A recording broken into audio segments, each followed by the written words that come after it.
আজ আমরা সূরাতুল কাফিরুন শুরু করতে যাচ্ছি ইনশাআল্লাহ তাআলা, এবং আজই শেষ করব আশা করছি। এটি এমন একটি সূরা যেটার আয়াতগুলো নিয়ে পড়াশোনা করা আমার জন্য সবসময় কিছুটা আতঙ্কের। মূলত এর সাধারণ বাচনভঙ্গি কিংবা পুনরাবৃত্তির পূর্ণ ভাষা।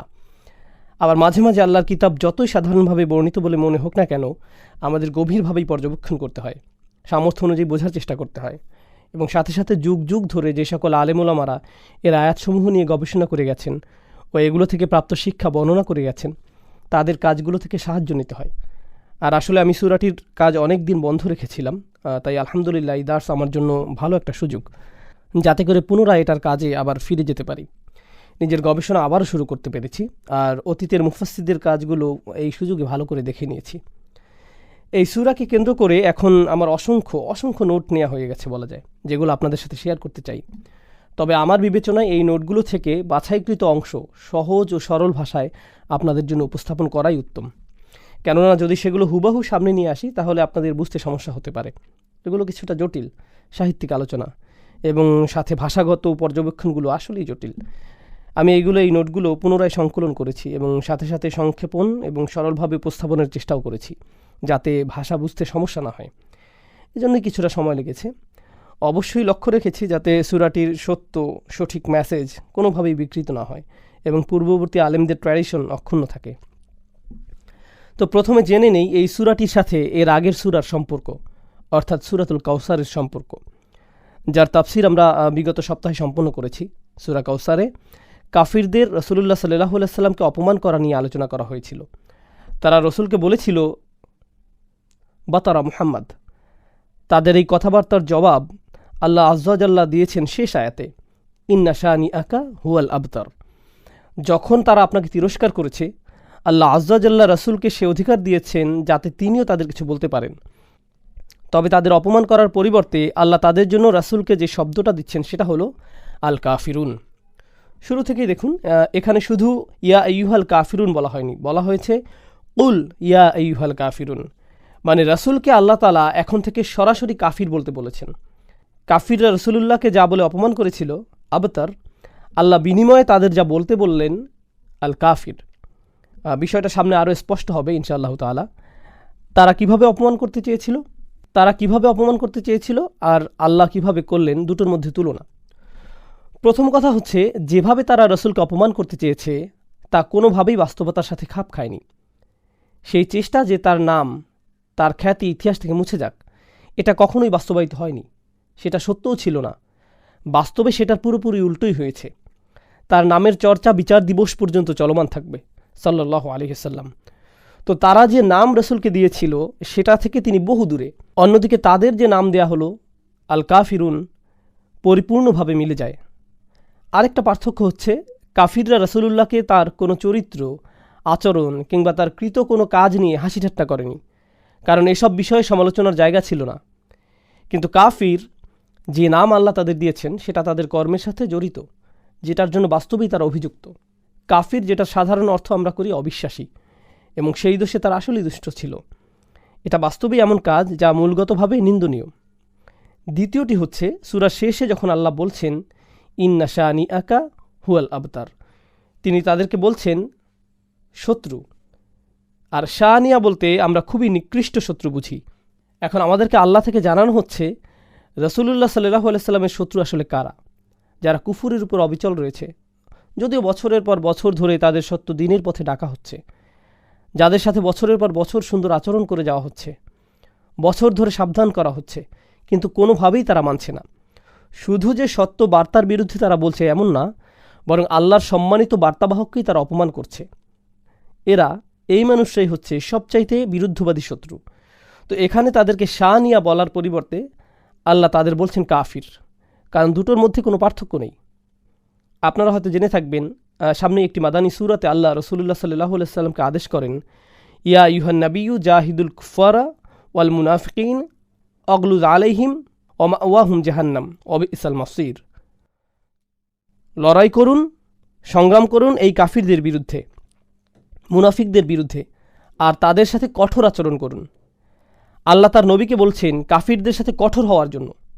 আমরা শীঘ্রই দেখব কেন তিনি রাসূলকে কাফিরদের সাথে কঠোর হতে বলেছেন। যখন আমরা এই আয়াতটি দেখব যেখানে রাসূলুল্লাহ যে প্রকৃতিগতভাবে কঠোর নন তা বলা হয়েছে। তিনি খুবই কোমল এবং দয়াশীল। কোরআনে আয়াতের পর আয়াত আছে যেখানে রাসূলুল্লাহ সাল্লাল্লাহু আলাইহি সাল্লাম যে কতটা কোমল তার বর্ণনা করা হয়েছে। এমনকি মাক্কি সূরাগুলোতেও যে আয়াতগুলো এই মাদানী আয়াতগুলোর পূর্বে নাজিল হয়েছে, সেখানেও দেখা গেছে রাসূলুল্লাহ কাফিরদের সাথে খুবই কোমল সুরে কথা বলছেন। উপরে যে আয়াতটির কথা বলা হচ্ছে সেটি নিঃসন্দেহে অবিশ্বাসীদের প্রতি নাজিল হওয়া কোরআনের সবচাইতে কঠিন আয়াতগুলোর একটি, খুবই শক্তিশালী আয়াত, যেখানে রাসূলকে কাফিরদের সাথে কঠোর হতে বলা হচ্ছে। আরেকটি বিষয় হচ্ছে, এই কাফিররা এরা বিশ্বাসীদের থেকে সংখ্যায় অনেক বেশি, শক্তিতেও তাদের থেকে অনেক বেশি, রাজনৈতিকভাবে তারা উপরে, সামাজিক অবস্থার দিক দিয়েও তারা উপরে। আর তাই এই অবস্থার পরিপ্রেক্ষিতে যখন তারা রাজনৈতিক ও সামাজিকভাবে ঊর্ধ্বে এবং একই সাথে রাসূলুল্লাহর বংশধর আর এগোচ্ছে না, তারা নিজেদেরকে খুবই শক্তিশালী অবস্থায় আর রাসূলকে দুর্বল অবস্থায় পতিত ধরে নিচ্ছে। তারা ভাবছে যে তাদের এই অবস্থায় সহজেই তারা তাকে চাপ প্রয়োগ করতে পারবে। এই অবস্থায় রাসূল কিছুটা ছাড় দিতে বাধ্য হবেই। তাই তারা রাসূলুল্লাহকে প্রস্তাব দেয়, যা আপনারা আগে হয়তো শুনেছেন, যে তুমি 1 বছর আমাদের সাথে কুফর অবলম্বন করবে, আমরা পরের বছর ইসলাম পালন করব।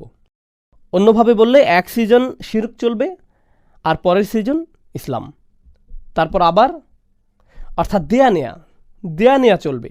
অথবা আমরা তোমাকে কিছু ধন সম্পদ এটা সেটা দেব, আমাদেরকে ছেড়ে চলে যাও, আমাদের ধর্ম নিয়ে আমাদের থাকতে দাও। মানে এই ধরনের প্রস্তাব তারা রাসূলের প্রতি রাখছিল। তাদের এই ধরনের প্রস্তাবগুলো থেকে দুটো বিষয় বোঝা যায়। এক, তারা বুঝতে পারে যে এই ব্যক্তি সে কখনোই তার কাজ থেকে অব্যাহতি নিবে না, যে পথে সে মানুষদের ডাকতেই থাকবে, আর আমরাও কখনোই তার ডাকে সাড়া দিব না। তাই একমাত্র সমাধান হচ্ছে যেটাকে বলে রাজনৈতিক সমঝোতা, আমরা কিছু ছাড় দেই, তোমরা কিছু ছাড় দাও। আল্লাহ আজ্জা ওয়া জাল্লা কোরআনে বলছেন, অদ্দু লাউ তুদহিনু ফায়ুদহিনুন, তারা শুধুমাত্র এটাই চায় যে তুমি কিছুটা শিথিল হও, যাতে তারাও কিছুটা শিথিল হতে পারে। অর্থাৎ আমরা কিছুটা ছাড় দিয়ে দেই, তুমি কিছুটা দিয়ে দাও, এতে আমাদের সবারই ভালো হয়, এটাই তারা চায়। অর্থাৎ তারা বুঝতে পারছে যে মুহাম্মদ কখনোই ছাড় দেবে না, অন্ততপক্ষে টুকটাক কিছু বিষয় তার থেকে নেওয়া যেতে পারে, কিছু অংশ হয়তোবা, আর সে কখনোই আমাদের ধর্ম মেনে নেবে না। তো আমরা তাকে একটু আধটু মেনে নিতে অনুরোধ করি।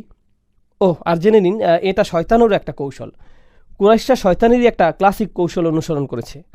আল্লাহ আজ্জা ওয়া জাল্লা বলেন, ইয়া আইয়ুহাল্লাযীনা আমানু দুখুলু ফিস-সিলমি কাফা ওয়া লা তাত্তাবিউ খুতুওয়াতিশ শাইতান, হে ঈমানদারগণ, যারা বিশ্বাসের দাবি রাখো, পরিপূর্ণ ও যথাযথভাবে ইসলামে প্রবেশ করো, এমন অবস্থায় যে তোমরা শয়তানের পদাঙ্ক অনুসরণ থেকে দূরে।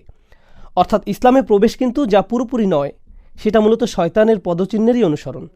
শয়তান আপনাদেরকে ইসলাম ছাড়াতে চায় না, সে চায় এর থেকে কিছু অংশ আপনারা ছেড়ে দিন। আরে শুধু এটুকুই তো, ছেড়ে দাও, পরের বার যখন আসবো তখন হয়তো আরেকটু দিব।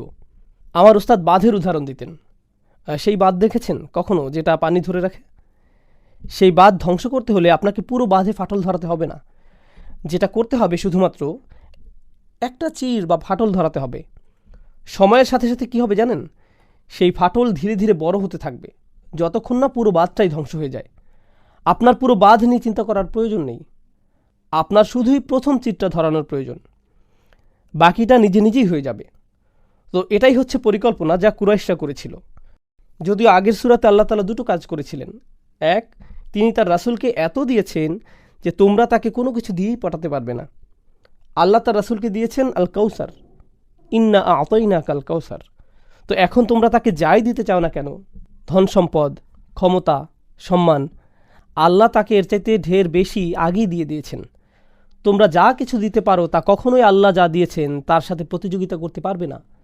অর্থাৎ তাদের উৎকোচ কোনো কাজে আসছে না, আর ধোপে টিকছে না। তার উপর তোমরা তাকে ভীতও করতে পারবে না, কেননা এর আগের সূরাতেই তার শত্রুদের কি হয়েছিল? ইন্না শানিআকা হুয়াল আবতার, শত্রু ইতিমধ্যেই শেষ। রাসূলকে রক্ষা করার জন্য আল্লাহ আজ্জা ওয়া জাল্লা নিজেই আছেন। তাই এই মুহূর্তে তোমার ভয় পাবার কিছুই নেই, আর তোমার তাদের কোনো প্রস্তাব বা কথাবার্তায় সাড়া দেওয়ার কোনো প্রয়োজন নেই। তুমি সরাসরি তাদের সামনে যাও আর বলো, ইয়া আইয়ুহাল কাফিরুন, কুল ইয়া আইয়ুহাল কাফিরুন। সূরাটির অবস্থান এক্ষেত্রে খুবই গভীর, আগের সূরাটির সাথে প্রগাঢ় সম্পর্ক। তো এটা অনেকটা এমন যে আল্লাহ তাআলা বলছেন, এখন যখন আমরা তোমার হৃদয়কে আমাদের বাণীগুলো দ্বারা শক্তিশালী করেছি, কওলিনা ইন্না আ'তাইনাকাল কাউসার ইন্না শানিআকা হুয়াল আবতার। আমাদের সে সমস্ত পবিত্র বচন যা আমরা তোমাকে দিয়েছি, তাই তুমি তাদের সম্পর্কে ভাবতে যেও না আর তাদের দিকে ঘুরেও তাকাবে না। তোমার তাদেরকে নিয়ে চিন্তা করার প্রয়োজন নেই যে তারা কেমন প্রতিক্রিয়া দেখাবে। ফাকুল ইয়া আইয়ুহাল কাফিরুন লা আ'বুদু মা তা'বুদুন। এতক্ষণ শুধুমাত্র আগের সূরার সাথে সম্পর্কিত আলোচনা আমরা শুনেছি। এখন এই সূরার ভূমিকামূলক কিছু কথাবার্তা আমরা শেয়ার করব। তারা কিছুটা ছাড় দিতে চেয়েছিল, রাসূলের কথা সামান্য হলেও মেনে নিতে চেয়েছিল, কিন্তু আল্লাহ ঠিকই তাদের আল কাফিরুন বলছেন। আল্লাহ তাদের আপোষকারী বলেন নাই, আপোষের চেষ্টারত দলও বলেননি, এমনকি মুশরিকুনও বলেননি। এই সূরাতে তিনি তাদেরকে সরাসরি কাফিরুন বলেছেন। এটা খুবই গুরুত্বপূর্ণ বোঝার জন্য। যারা অস্বীকার করেছে, কোরআনে তাদেরকে সাধারণত আল্লাযীনা কাফারু বলা হয়। আল্লাযীনা কাফারু কোরআনে শুধুমাত্র একটি জায়গায় আছে যেখানে তাদের সরাসরি কাফির বলে সম্বোধন করা হয়েছে, সূরা তাহরিমে, ইয়া আইয়ুহাল্লাযীনা কাফারু লা তা'তাযিরুল ইয়াওম ইন্নামা তুজসাউনা মা কুনতুম তা'মালুন। ইনশাআল্লাহ যখন আমরা কোনো সময় ওই আয়াতের ব্যাখ্যায় পৌঁছব, আমরা বুঝব যে এভাবে শুধুমাত্র তাদেরকে পরকালে বিচার দিবসে সম্বোধন করা হয়েছে। যদিও এই বিষয়ে আলেমদের ইজমা নেই যে আল্লাহই তাদের সাথে সরাসরি কথা বলছেন, কেননা কোরআনের অন্যান্য জায়গায় আল্লাহ তাআলা বলছেন ওয়ালা ইয়াতাকাল্লামুল্লাহু ইয়াওমাল কিয়ামাহ, পুনরুত্থান দিবসে আল্লাহ তাদের সাথে কথা বলবেন না। অর্থাৎ এমনকি শেষ বিচারে যখন সরাসরি বলা হবে তোমরা যারা অবিশ্বাস করছো, হয়তো এভাবে সম্বোধন আল্লাহ নন বরং ফেরেশতারা করবেন। তবে এই সূরাতে আল্লাহ আযজা ওয়াজাল্লাহ তাদের সাথে কথা বলছেন না, তিনি তার বার্তাবাহককে তাদের সাথে কথা বলতে বলছেন। এবং যেই শব্দটি আল্লাহ তাদের জন্য বেছে নিয়েছেন, আল কাফিরুন, এখন এটা বোঝা আপনাদের জন্য জরুরি যে তারা কখনোই আল্লাহকে অস্বীকার করেনি, বরং তাদের যদি জিজ্ঞেস করা হয় আসমান জমিন কে সৃষ্টি করেছে, ওয়ালা ইন সাআলতাহুম মান খালাকাস সামাওয়াতি ওয়াল আরদ লা ইয়াকুলুন্নাল্লাহ, তাদের যদি জিজ্ঞেস করো আসমানসমূহ এবং এই জমিন কে সৃষ্টি করেছে, আল্লাহ বলছেন নিশ্চিত থাকো তারা অবশ্যই বলবে আল্লাহ। হ্যাঁ, এই মুশরিকরাই বলবে আল্লাহ। কুফর বলতে বোঝায় আমি আল্লাহকে অস্বীকার করছি, কিন্তু শিরক বলতে বোঝায় আমি আল্লাহকে অস্বীকার করছি না, তবে তার সাথে আরও পার্টনার আছে এমন বিশ্বাস রাখছি। আপনারা নিশ্চয়ই এসবের সংজ্ঞা জেনে থাকবেন। তো তারা যে অপরাধ করেছে আমরা সেটাকে শিরক বলেই জানি, কিন্তু আল্লাহ তাদের এই সূরাতে বলছেন আল কাফিরুন। জি হ্যাঁ, লক্ষ্য করুন, স্পষ্ট পার্থক্য বিদ্যমান। আল্লাহ বলেননি ইয়া আইয়ুহাল মুশরিকুন, আর যদিও তারা আপোষ করতে চাচ্ছিল, তারপরেও আল্লাহ এমন কঠিন শব্দ ব্যবহার করেছেন যারা পরিত্যাগ করে, যারা অস্বীকার করে। কেন এই শব্দের ব্যবহার? চমৎকার প্রশ্ন, যেটার উত্তর আমরা সামনে আলোচনার চেষ্টা করব ইনশাআল্লাহ তাআলা। প্রথমে যে বিষয়টি আমাদের সামনে আনা প্রয়োজন, এই প্রস্তাবগুলো রাসূলের কাছে কারা নিয়ে আসছিল? রাসূলুল্লাহ সাল্লাল্লাহু আলাইহি সাল্লামের নিকট এগুলো নিয়ে আসছিল আসওয়াদ বিন আব্দুল মুত্তালিব, উমাইয়া ইবনে খালফ, ওয়ালিদ ইবনে মুগীরা, আস ইবনে ওয়াইল, যারা ছিল কুরাইশদের লিডার। তারাই ঘুরে ফিরে আসছিল আর রাসূলের সামনে বারবার এসব প্রস্তাব রাখছিল সাল্লাল্লাহু আলাইহি ওয়াসাল্লাম। সম্ভবত অনেক দিন বা বেশ কয়েক মাস আগে আমি আপনাদের সূরাতুল আবাসার তাফসিরে একটা বিষয় বুঝিয়েছিলাম। ইসলামিক দাওয়া বা দ্বীনের মূল বার্তা আরেকজনের নিকট পৌঁছানো অনেকটা জিনিসপত্র বিক্রির মতো। যদিও স্পষ্ট পার্থক্য আছে, তারপরও গভীর মিল রয়েছে দুটোর মধ্যে। যখন আপনি কোনো কিছু বিক্রি করেন, ক্ষমতার আসনে কে থাকে বলুন তো? ক্রেতা নাকি বিক্রেতা? ক্রেতা। বিষয়টা আরও প্রগাঢ় হয় যখন বিক্রেতা বিক্রয়ের জন্য বেশি আগ্রহী থাকে। তখন ক্রেতা ভাবে যে এত বেশি জোর খাটাচ্ছে, আমার আরও দাম কমানো উচিত, কারণ দরকার তো তার বেশি, বিক্রেতার বেশি, আমার কি আসে যায়। একইভাবে কাফিররাও ভাবছিল যে এই মুহাম্মদ এ তো খুবই আগ্রহী আমাদেরকে তার ধর্ম বোঝানোর জন্য, খুবই মরিয়া, বারবার বলেই যাচ্ছে, আমাদেরকে আরও কঠিন হওয়া উচিত। এই সুযোগ সাড়া দেওয়ার আগে তার থেকে বেশ কিছু সুযোগ সুবিধা বাগিয়ে নেই, কিছুটা দরাদরি তো করাই যায়। শোনো, আমরা তোমার প্রোডাক্ট অবশ্যই নিব, কিন্তু তুমিও আমাদের থেকে কিছু নাও। এমন করলে কেমন হয়? আমরা তোমাকে 1 বছর অনুসরণ করি, তুমি আমাদেরকে 1 বছর করো। তারা বুঝতে পারছিল যে রাসূলুল্লাহ সাল্লাল্লাহু আলাইহি সাল্লাম তাদেরকে রাজি করানোর জন্য মরিয়া হয়ে পড়েছিলেন, কিন্তু আল্লাহ তার রাসূলকে জানালেন, না, তোমার মরিয়া হবার প্রয়োজন নেই, বরং আমিই তাদের কথার জবাব দিব। তুমি বরং তাদেরকে বলো যা আমি তোমাকে বলতে বলেছি। কুল ইয়া আইয়ুহাল কাফিরুন। এখানে আল কাফিরুন শব্দটা ইসম রূপে ব্যবহার করা হয়েছে, আল্লাযীনা কাফারু বলা হয়নি, যার অর্থ হচ্ছে তারা যারা অবিশ্বাস করেছে, বরং আল কাফিরুন হচ্ছে একটি বিশেষ্য ইসম, যেটাকে নির্দিষ্টভাবে ইসমে ফাইল বলে। অর্থাৎ যাদের এখন অবিশ্বাস করতে দেখা যাচ্ছে, আগামী দিনগুলোতেও তারা অবিশ্বাস করে যাবে এবং অতীতেও তারা অবিশ্বাস করে আসছিল। অন্যভাবে বললে আল্লাহ এখানে তাদের কথা বলছেন যারা কখনো পরিবর্তিত হবে না। তোমরা রীতিমতো অন্তরে কুফর প্রতিষ্ঠা করে ফেলেছ, কোনো উপায় আর বাকি রাখুনি যে তোমরা এখন পাল্টাবে। আর এই ব্যাপারে নিশ্চয়তা কে দিচ্ছেন? এটা রসুল নয় যিনি এর নিশ্চয়তা দিচ্ছেন, বরং আল্লাহ নিজে এর নিশ্চয়তা দিচ্ছেন। তাই তাদের আল কাফিরুন বলে ডাকছেন। এখন বুঝতে পারছেন? যখন আল্লাহ বলছেন ইয়া আইয়ুহাল্লাযীনা কাফারু, এর অর্থ দাঁড়ায় তোমরা যারা অবিশ্বাস করেছ, অর্থাৎ অতীতে। সম্ভাবনা আছে যে তারা ভবিষ্যতেও করতে পারে, তবে নাও করতে পারে। কিন্তু যখন আল্লাহ তাদেরকে বলছেন আল কাফিরুন, এর দ্বারা চিরকালের জন্য তাদের ভাগ্য নির্দিষ্ট হয়ে গিয়েছে, চিহ্নিত হয়ে গিয়েছে যে তাদের আর পরিবর্তন হবার নয়, কোনো আশা নেই। যার দ্বারা আরও একটি গুরুত্বপূর্ণ প্রশ্নের উত্তর পাওয়া যায়। এই সূরাটি সকল কাফিরদের উদ্দেশ্য করে বলা হয়নি, বরং নির্দিষ্ট একদল কাফিরদের উদ্দেশ্যে বলা হয়েছে, যাদের ইসলাম গ্রহণের জন্য সবচাইতে সেরা সুযোগ দেয়া হয়েছিল। আর জেনে এখন কেন আমি সর্বোচ্চ সেরা সুযোগ বলছি? যখন কেউ কাউকে দিনে আমন্ত্রণ জানায়, তার জন্য এটাই ইসলামে আসার একটি সুযোগ, যদিও এটা নির্ভর করে যে তাকে কেমন ভাষা ইসলাম বোঝানো হচ্ছে। যে ইসলাম জানাচ্ছে তার কথা আল্লাহ কতটুকু বরকত দিয়েছেন, চারপাশের পরিবেশ, সাথে যিনি আমন্ত্রণ জানাচ্ছেন তার চরিত্র অনেক জরুরি। কেননা কারো কথাবার্তা যতই ভালো হোক না কেন, তার চরিত্রের সাথে কথার মিল না থাকলে সে কথা ফলপ্রসূ হয় না।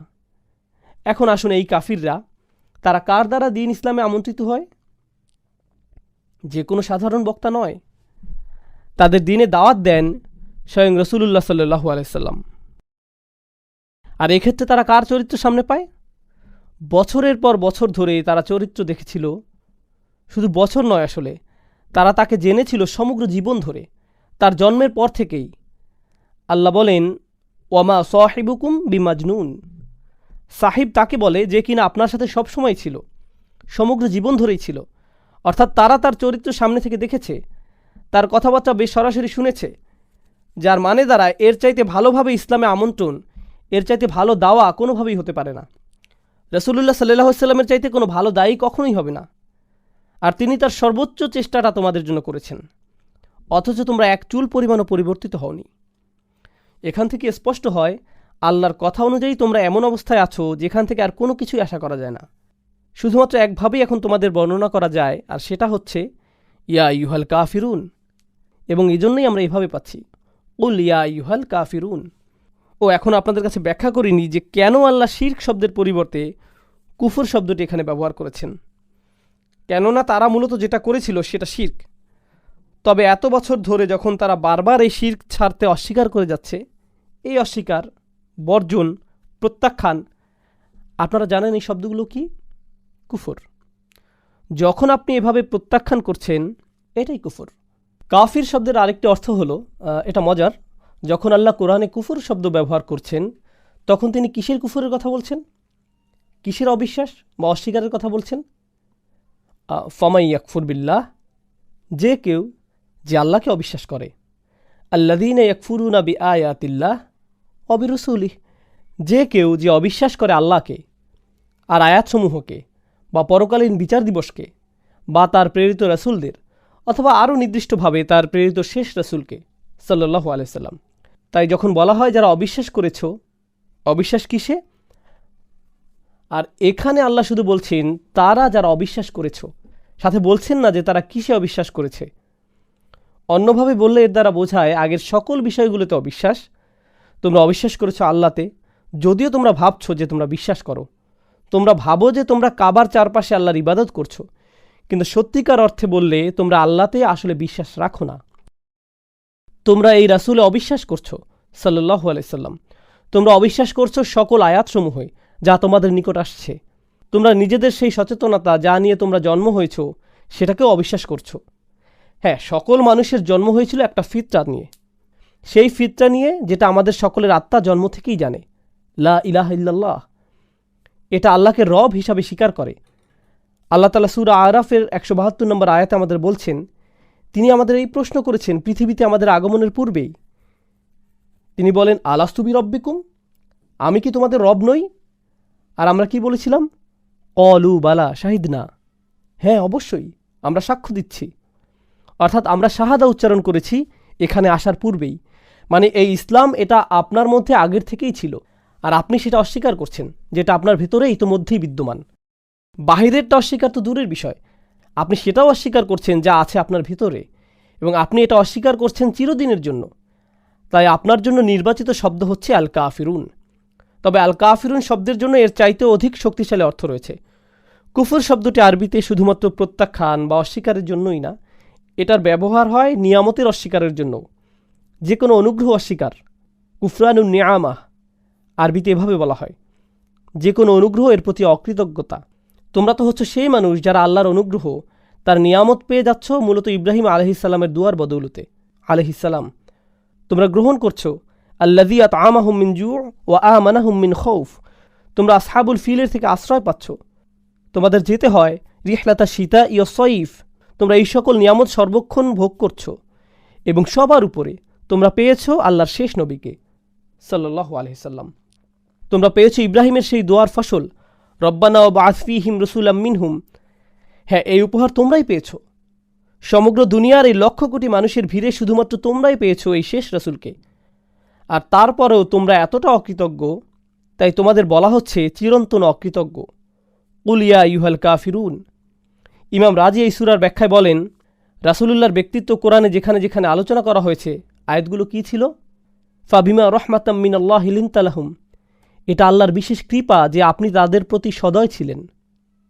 বিল মুমিনিনা রাউফুর রহিম। বিশ্বাসীদের প্রতি তিনি সর্বদাই স্নেহশীল, দয়ালু।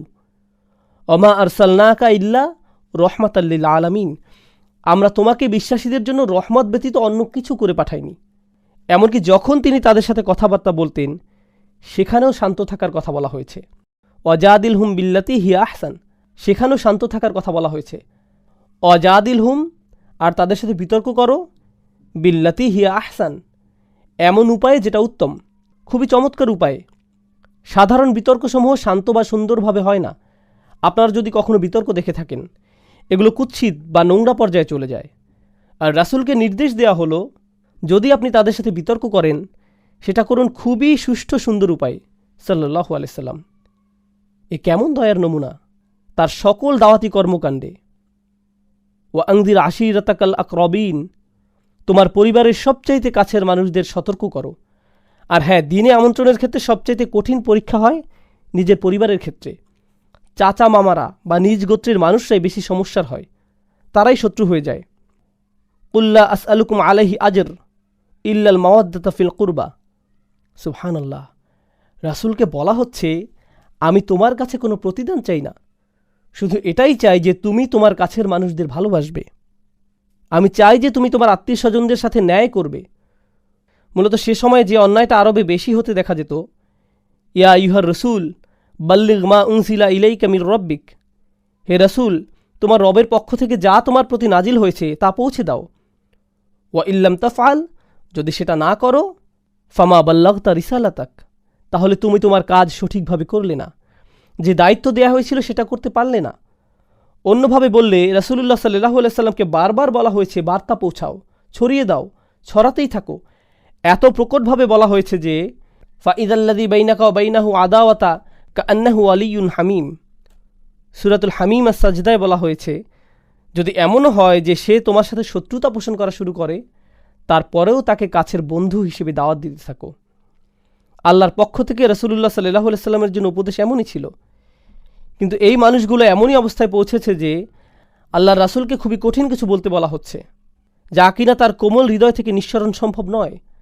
তার মুখ থেকে এমন ভাষা আসবেই না। আর তাই শুরুতেই কুল শব্দটি এসেছে। এই শব্দ নিজ থেকে সরাসরি বলতে পারবেন না, কারণ আপনি নরম মনের। তাই তাদের এমনভাবে বলুন যাতে বোঝা যায় যে আমি আপনাকে বলতে বলেছি, ইয়া আইয়ুহাল কাফিরুন। এই শব্দগুলো ইঙ্গিত করে যে দাওয়াতের সময় শেষ, সেই সময়কাল ফুরিয়ে গেছে। যদি আল্লাযীনা কাফারু বলা হতো, তাহলে হয়তো বুঝতাম যে হয়তো তারা ভবিষ্যতে পরিবর্তিত হবে। কিন্তু যখন এখানে বিশেষ্য বা ইসেমের ব্যবহার হচ্ছে, বোঝা যাচ্ছে এটা অবিচলতা বোঝাচ্ছে। তোমরা কাফিরই থেকে যাবে। আর এই শব্দগুলোর উচ্চারণ রাসূলুল্লাহ সাল্লাল্লাহু আলাইহি সাল্লামের জন্য খুবই কঠিন, কেননা তিনি রহমত হিসাবেই দুনিয়াতে এসেছেন।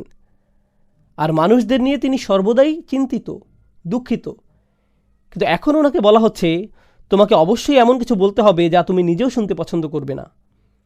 এর দ্বারা স্পষ্ট হলো যে এই মানুষরা আল্লাহর বার্তা নিতে পারেনি, এসব তারা আর কখনো নিতে পারবেও না।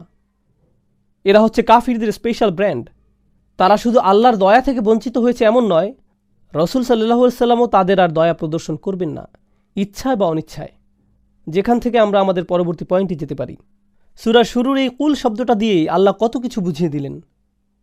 এখান থেকেই কত শিক্ষা নেওয়া যাচ্ছে। লক্ষ্য করুন, কাফিররা ভাবছিল যে তাদের যাচাই বাছাইয়ের সুযোগ রয়েছে, কিংবা এখান থেকে একটু ওখান থেকে একটু, বা যেমন মন চায় তেমন ধর্ম তারা অনুসরণ করতে পারবে। ঠিক যেমন বর্তমান সময়ে ফ্রিডম অফ রিলিজিয়ন বলা হয়। তারা যেমন চায় বিশ্বাস করতে পারে, চাইলে করতে পারে বা নাও করতে পারে। রাসূলুল্লাহ সাল্লাল্লাহু আলাইহি সাল্লাম এখানে নিজের চিন্তাভাবনা বা পছন্দ উপস্থাপন করছেন না। তিনি কি বলছেন? কুল মা ইয়াকুনু লি আন উবাদ্দিলা মিন তিলকাই নাফসি। আমার কোনো ক্ষমতা নেই যে তোমাদের সামনে যা আনছি তা থেকে আমি নিজে কোনো কিছুর পরিবর্তন করব। আমার সেই সামর্থ্য নেই। আমি তো আমার নিজের চিন্তাভাবনা তোমাদের সামনে রাখছি না, শুধুমাত্র আল্লাহর বার্তা তোমাদের সামনে রাখছি।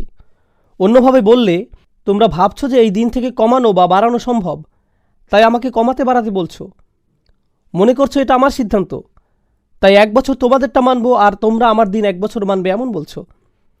আল্লাহ বলছেন তুমি তাদের সাথে কথা বলবে না। আমি বলবো কুল। আল্লাহ তাদের কথার জবাব দিবেন, তাদের বুঝিয়ে দিবেন যে এই দিনের সিদ্ধান্ত নেওয়ার কোনো ক্ষমতা রাসূলের নেই, সকল ক্ষমতা আল্লাহর। রাসূল তো শুধু যোগাযোগের মাধ্যম, আর এজন্যই তাকে রসুল বা বার্তাবাহক বলা হচ্ছে সাল্লাল্লাহু আলাইহি ওয়াসাল্লাম। রাসূলগণ তো কখনো সিদ্ধান্ত নিতে পারেন না, তারা শুধু বার্তা পৌঁছান। হুকুমের ক্ষমতা, ইনিল হুকমু ইল্লা লিল্লাহ, সিদ্ধান্ত, নেতৃত্ব, আদেশ শুধুমাত্র আল্লাহর থেকে। কাফেরদের প্রতি এই ইঙ্গিত দেয়া হয়েছে কুল শব্দটি দ্বারা। তাদের সাথে আপোষ করার কোনো সুযোগ নেই, আল্লাহ সেটা করেন না। আর তারপর আমরা কথা বলেছি সেই বিষয়গুলো সম্পর্কে যেগুলোতে তারা অবিশ্বাস করেছিল। এখন আমরা, যদিও আমি এটা আগেও বলেছিলাম, আবারও প্রশ্নটি করছি, এই সূরা কাদের নিয়ে আলোচনা করছে? ভালোভাবে বুঝুন বিষয়টি। এই সূরা সকল কাফিরদের নিয়ে নয়, যে কোনো কাফিরকে এটা নিয়ে নয়, যে কোনো কাফিরকে নিয়ে এটা নয়, ইহুদি নাসারাদের নিয়ে নয়, আমার আপনার প্রতিবেশী যে কোনো কাফিরকে নিয়ে এখানে আলোচনা করা হচ্ছে না। এখানে আলোচনা হচ্ছে বিশেষভাবে, সুনির্দিষ্টভাবে সেই মানুষদের দলটি সম্পর্কে যারা আল্লাহর নেয়ামত জেনে বুঝে গ্রহণ করে, আল্লাহর প্রেরিত শেষ রসুলকেও তারাই পায়, তাকে সামনে থেকে দেখে, তার বহনকৃত শেষ আসমানি কিতাব তারা মুখ থেকেই তার শুনতে পায়, তার বহনকৃত শেষ আসমানি কিতাব তারা তার মুখ থেকেই শুনতে পায়। আর এত কিছুর পরেও বছরের পর বছর চেষ্টা শেষে আল্লাহর এত নিয়ামা গ্রহণের পরেও তারা কাফিরই থেকে যায়, অস্বীকার করে। তাদের জন্যই এই সূরাতে এই টাইটেল বরাদ্দ করা হয়েছে। আমি আপনাদের বিষয়টি এত জোরালোভাবে কেন বোঝাচ্ছি? কারণ বর্তমান সময়ে আমরা এতটাই উদাসীন হয়ে পড়েছি এই কোরআন নিয়ে, কাকে বলা হচ্ছে, কি বলা হচ্ছে না বুঝেই যাকে তাকে আমরা এই যে কোনো সূরার টার্গেট বানিয়ে দিচ্ছি। আমরা ধরে নিচ্ছি যে অমুক সূরাটি আসলে তমুকের জন্য, নিজের জন্য ভালোভাবে জানাই হয়নি। একজন অমুসলিমের সাথে দেখা হলো, কুল ইয়া আইয়ুহাল কাফিরুন লা আ'বুদু মা তা'বুদুন। আসলে ব্যাপারটা এত সরল না। আমরা আল্লাহর দ্বীনের এত সোজাসাপটা ব্যাখ্যা দাঁড় করাতে পারি না। বিশেষ করে আল্লাহর কিতাবের ক্ষেত্রে আমাদের অনেক বেশি সাবধানতা অবলম্বন করা প্রয়োজন। কিভাবে সেটার প্রয়োগ করা যায়, কার উপর প্রয়োগ করা যায়, খুবই ভালোভাবে জেনে নেওয়া উচিত। পুরোপুরি নিশ্চয়তা জরুরি। আলেমরা এ ব্যাপারে জোরালোভাবে বলেছেন, মখসুস আল মুখাতিবে কাফারা মখসুস কদ আলিম আল্লাহ মিনহুম ইন্নাহুম কানু লা ইউমিনুন। জামাখশারি, শাওকানিদের মন্তব্য দেখতে পারেন আপনারা চাইলে। এই কাফিররা ছিল নির্দিষ্ট কিছু কাফির, এবং আল্লাহ জানতেন যে এরা কখনোই মানবে না, বিশ্বাস করবে না। অন্যভাবে বললে শুধুমাত্র আল্লাহই জানেন যে তারা ভবিষ্যতেও পরিবর্তিত হবে না। অর্থাৎ আপনার কোনোই অধিকার নেই যে আপনি এই কাফির শব্দটি যত্রতত্র ব্যবহার করেন। চাইলে এই শব্দটি আপনি যে কারো দিকে ছুড়ে দিতে পারেন না। ইনশাআল্লাহ তাআলা সামনে যখন আমরা মাদানী সূরাগুলোতে কিভাবে কারো সমালোচনা করতে হয় সেই বিষয়ে আলোচনা করব, তখন বিষয়টি নিয়ে বিস্তারিত আলোচনা করা যাবে। আচ্ছা, এখানে উল্লেখিত কুফরের প্রেক্ষাপট বলতে আমি আপনাদের শুধুমাত্র একটি কারণ আপনাদের সামনে এনেছি, যেটা হচ্ছে তুমি আমাদের দেবতাদের 1 বছর ইবাদত করো, আমরা তোমার আল্লাহর 1 বছর ইবাদত করব। না'বুদু ইলাহাকা সানাহ ও তা'বুদ ইলাহানা সানাহ। আমরা তোমার ঈশ্বরের 1 বছর ইবাদত করি, আর পরের বছর সবাই একত্রে করব। যাই হোক, যেটা বোঝাতে যাচ্ছি, এখানে তাদের প্রস্তাবনা অনুযায়ী 1 বছর শিরক আর 1 বছর ইসলাম চলুক, এমনটা তারা যাচ্ছে। অর্থাৎ এখানে দুইটি প্রস্তাব আর 2টি প্রত্যাখ্যান দেখা যাচ্ছে। আপনারা হয়তো লক্ষ্য করেছেন সূরাটিতে আয়াতগুলোর কিভাবে পুনরাবৃত্তি হয়েছে। প্রথমে একবার অলা আনতুম আবিদুনা মা আবুদ, তারপর আরেকবার অলা আনতুম আবিদুনা মা আবুদ। 2টি প্রস্তাব করা হয়েছিল, দুটোই প্রত্যাখ্যিত হয়েছে। ভাষাগতভাবে এই সূরাতেই সেটি দেখানো হয়েছে। যেহেতু তারা 2টি প্রস্তাব করেছিল, 2টি প্রত্যাখ্যান আসলো। অন্যভাবে বললে তারা প্রথমে একটি প্রস্তাব নিয়ে এসেছে, বাতিল করা হয়েছে, পরে আরেকটি নিয়ে এসেছে, সেটিও বাতিল করা হয়েছে। সুবহানাল্লাহ। এটা এমন না যে কোনো কারণ ছাড়াই এই পুনরাবৃত্তি। আমরা আয়াতের এই পুনরাবৃত্তির সুবিধাগুলো নিয়ে আরও সামনে জানব যত আমাদের আলোচনা অগ্রসর হবে। এখানে আরও চমৎকার বিষয় হচ্ছে রাসূলুল্লাহ সাল্লাল্লাহু আলাইহি সাল্লাম কীভাবে এই আয়াতগুলো সামনে এনেছেন। এটা একটা মাক্কি সূরা। মুফাসসিরগণ সূরাটি নাজিলের প্রেক্ষাপট সম্পর্কে বলেছেন, ফাকামা আলা রুউসিহিম ফাকারাআহা আলাইহিম। তিনি বলতে গেলে তাদের মাথার উপরে দাঁড়িয়ে গেলেন, সরাসরি তাদের একেবারে নিকটে চলে আসলেন, যেখানে কুরাইশদের লিডারগণ ছোটোখাটো একটা মিটিংয়ে ছিল। হেঁটে তাদের সামনে আসলেন আর বললেন, ইয়া আইয়ুহাল কাফিরুন।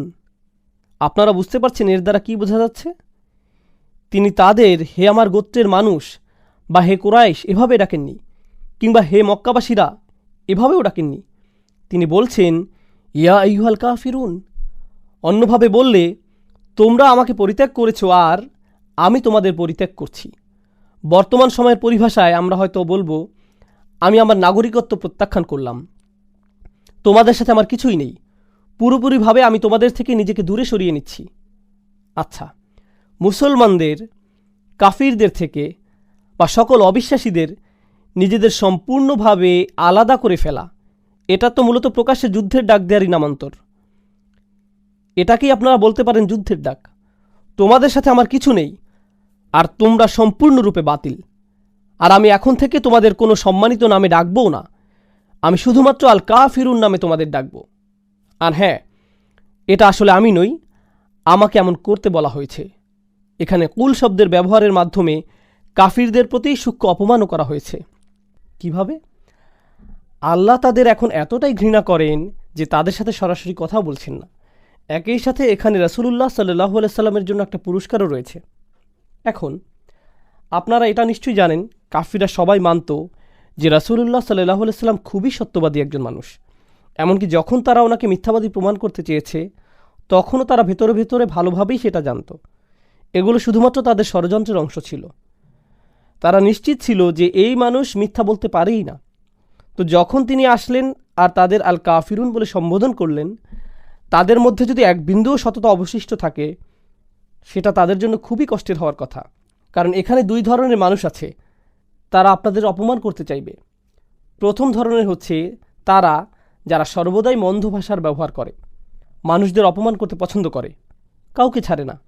এই ব্যক্তি যদি আপনাকে অপমান করে, আপনি ভাববেন কি আসে যায়, এ তো সবার সাথেই এমন করে। কিন্তু এখন কে তাদের কাফির বলছে?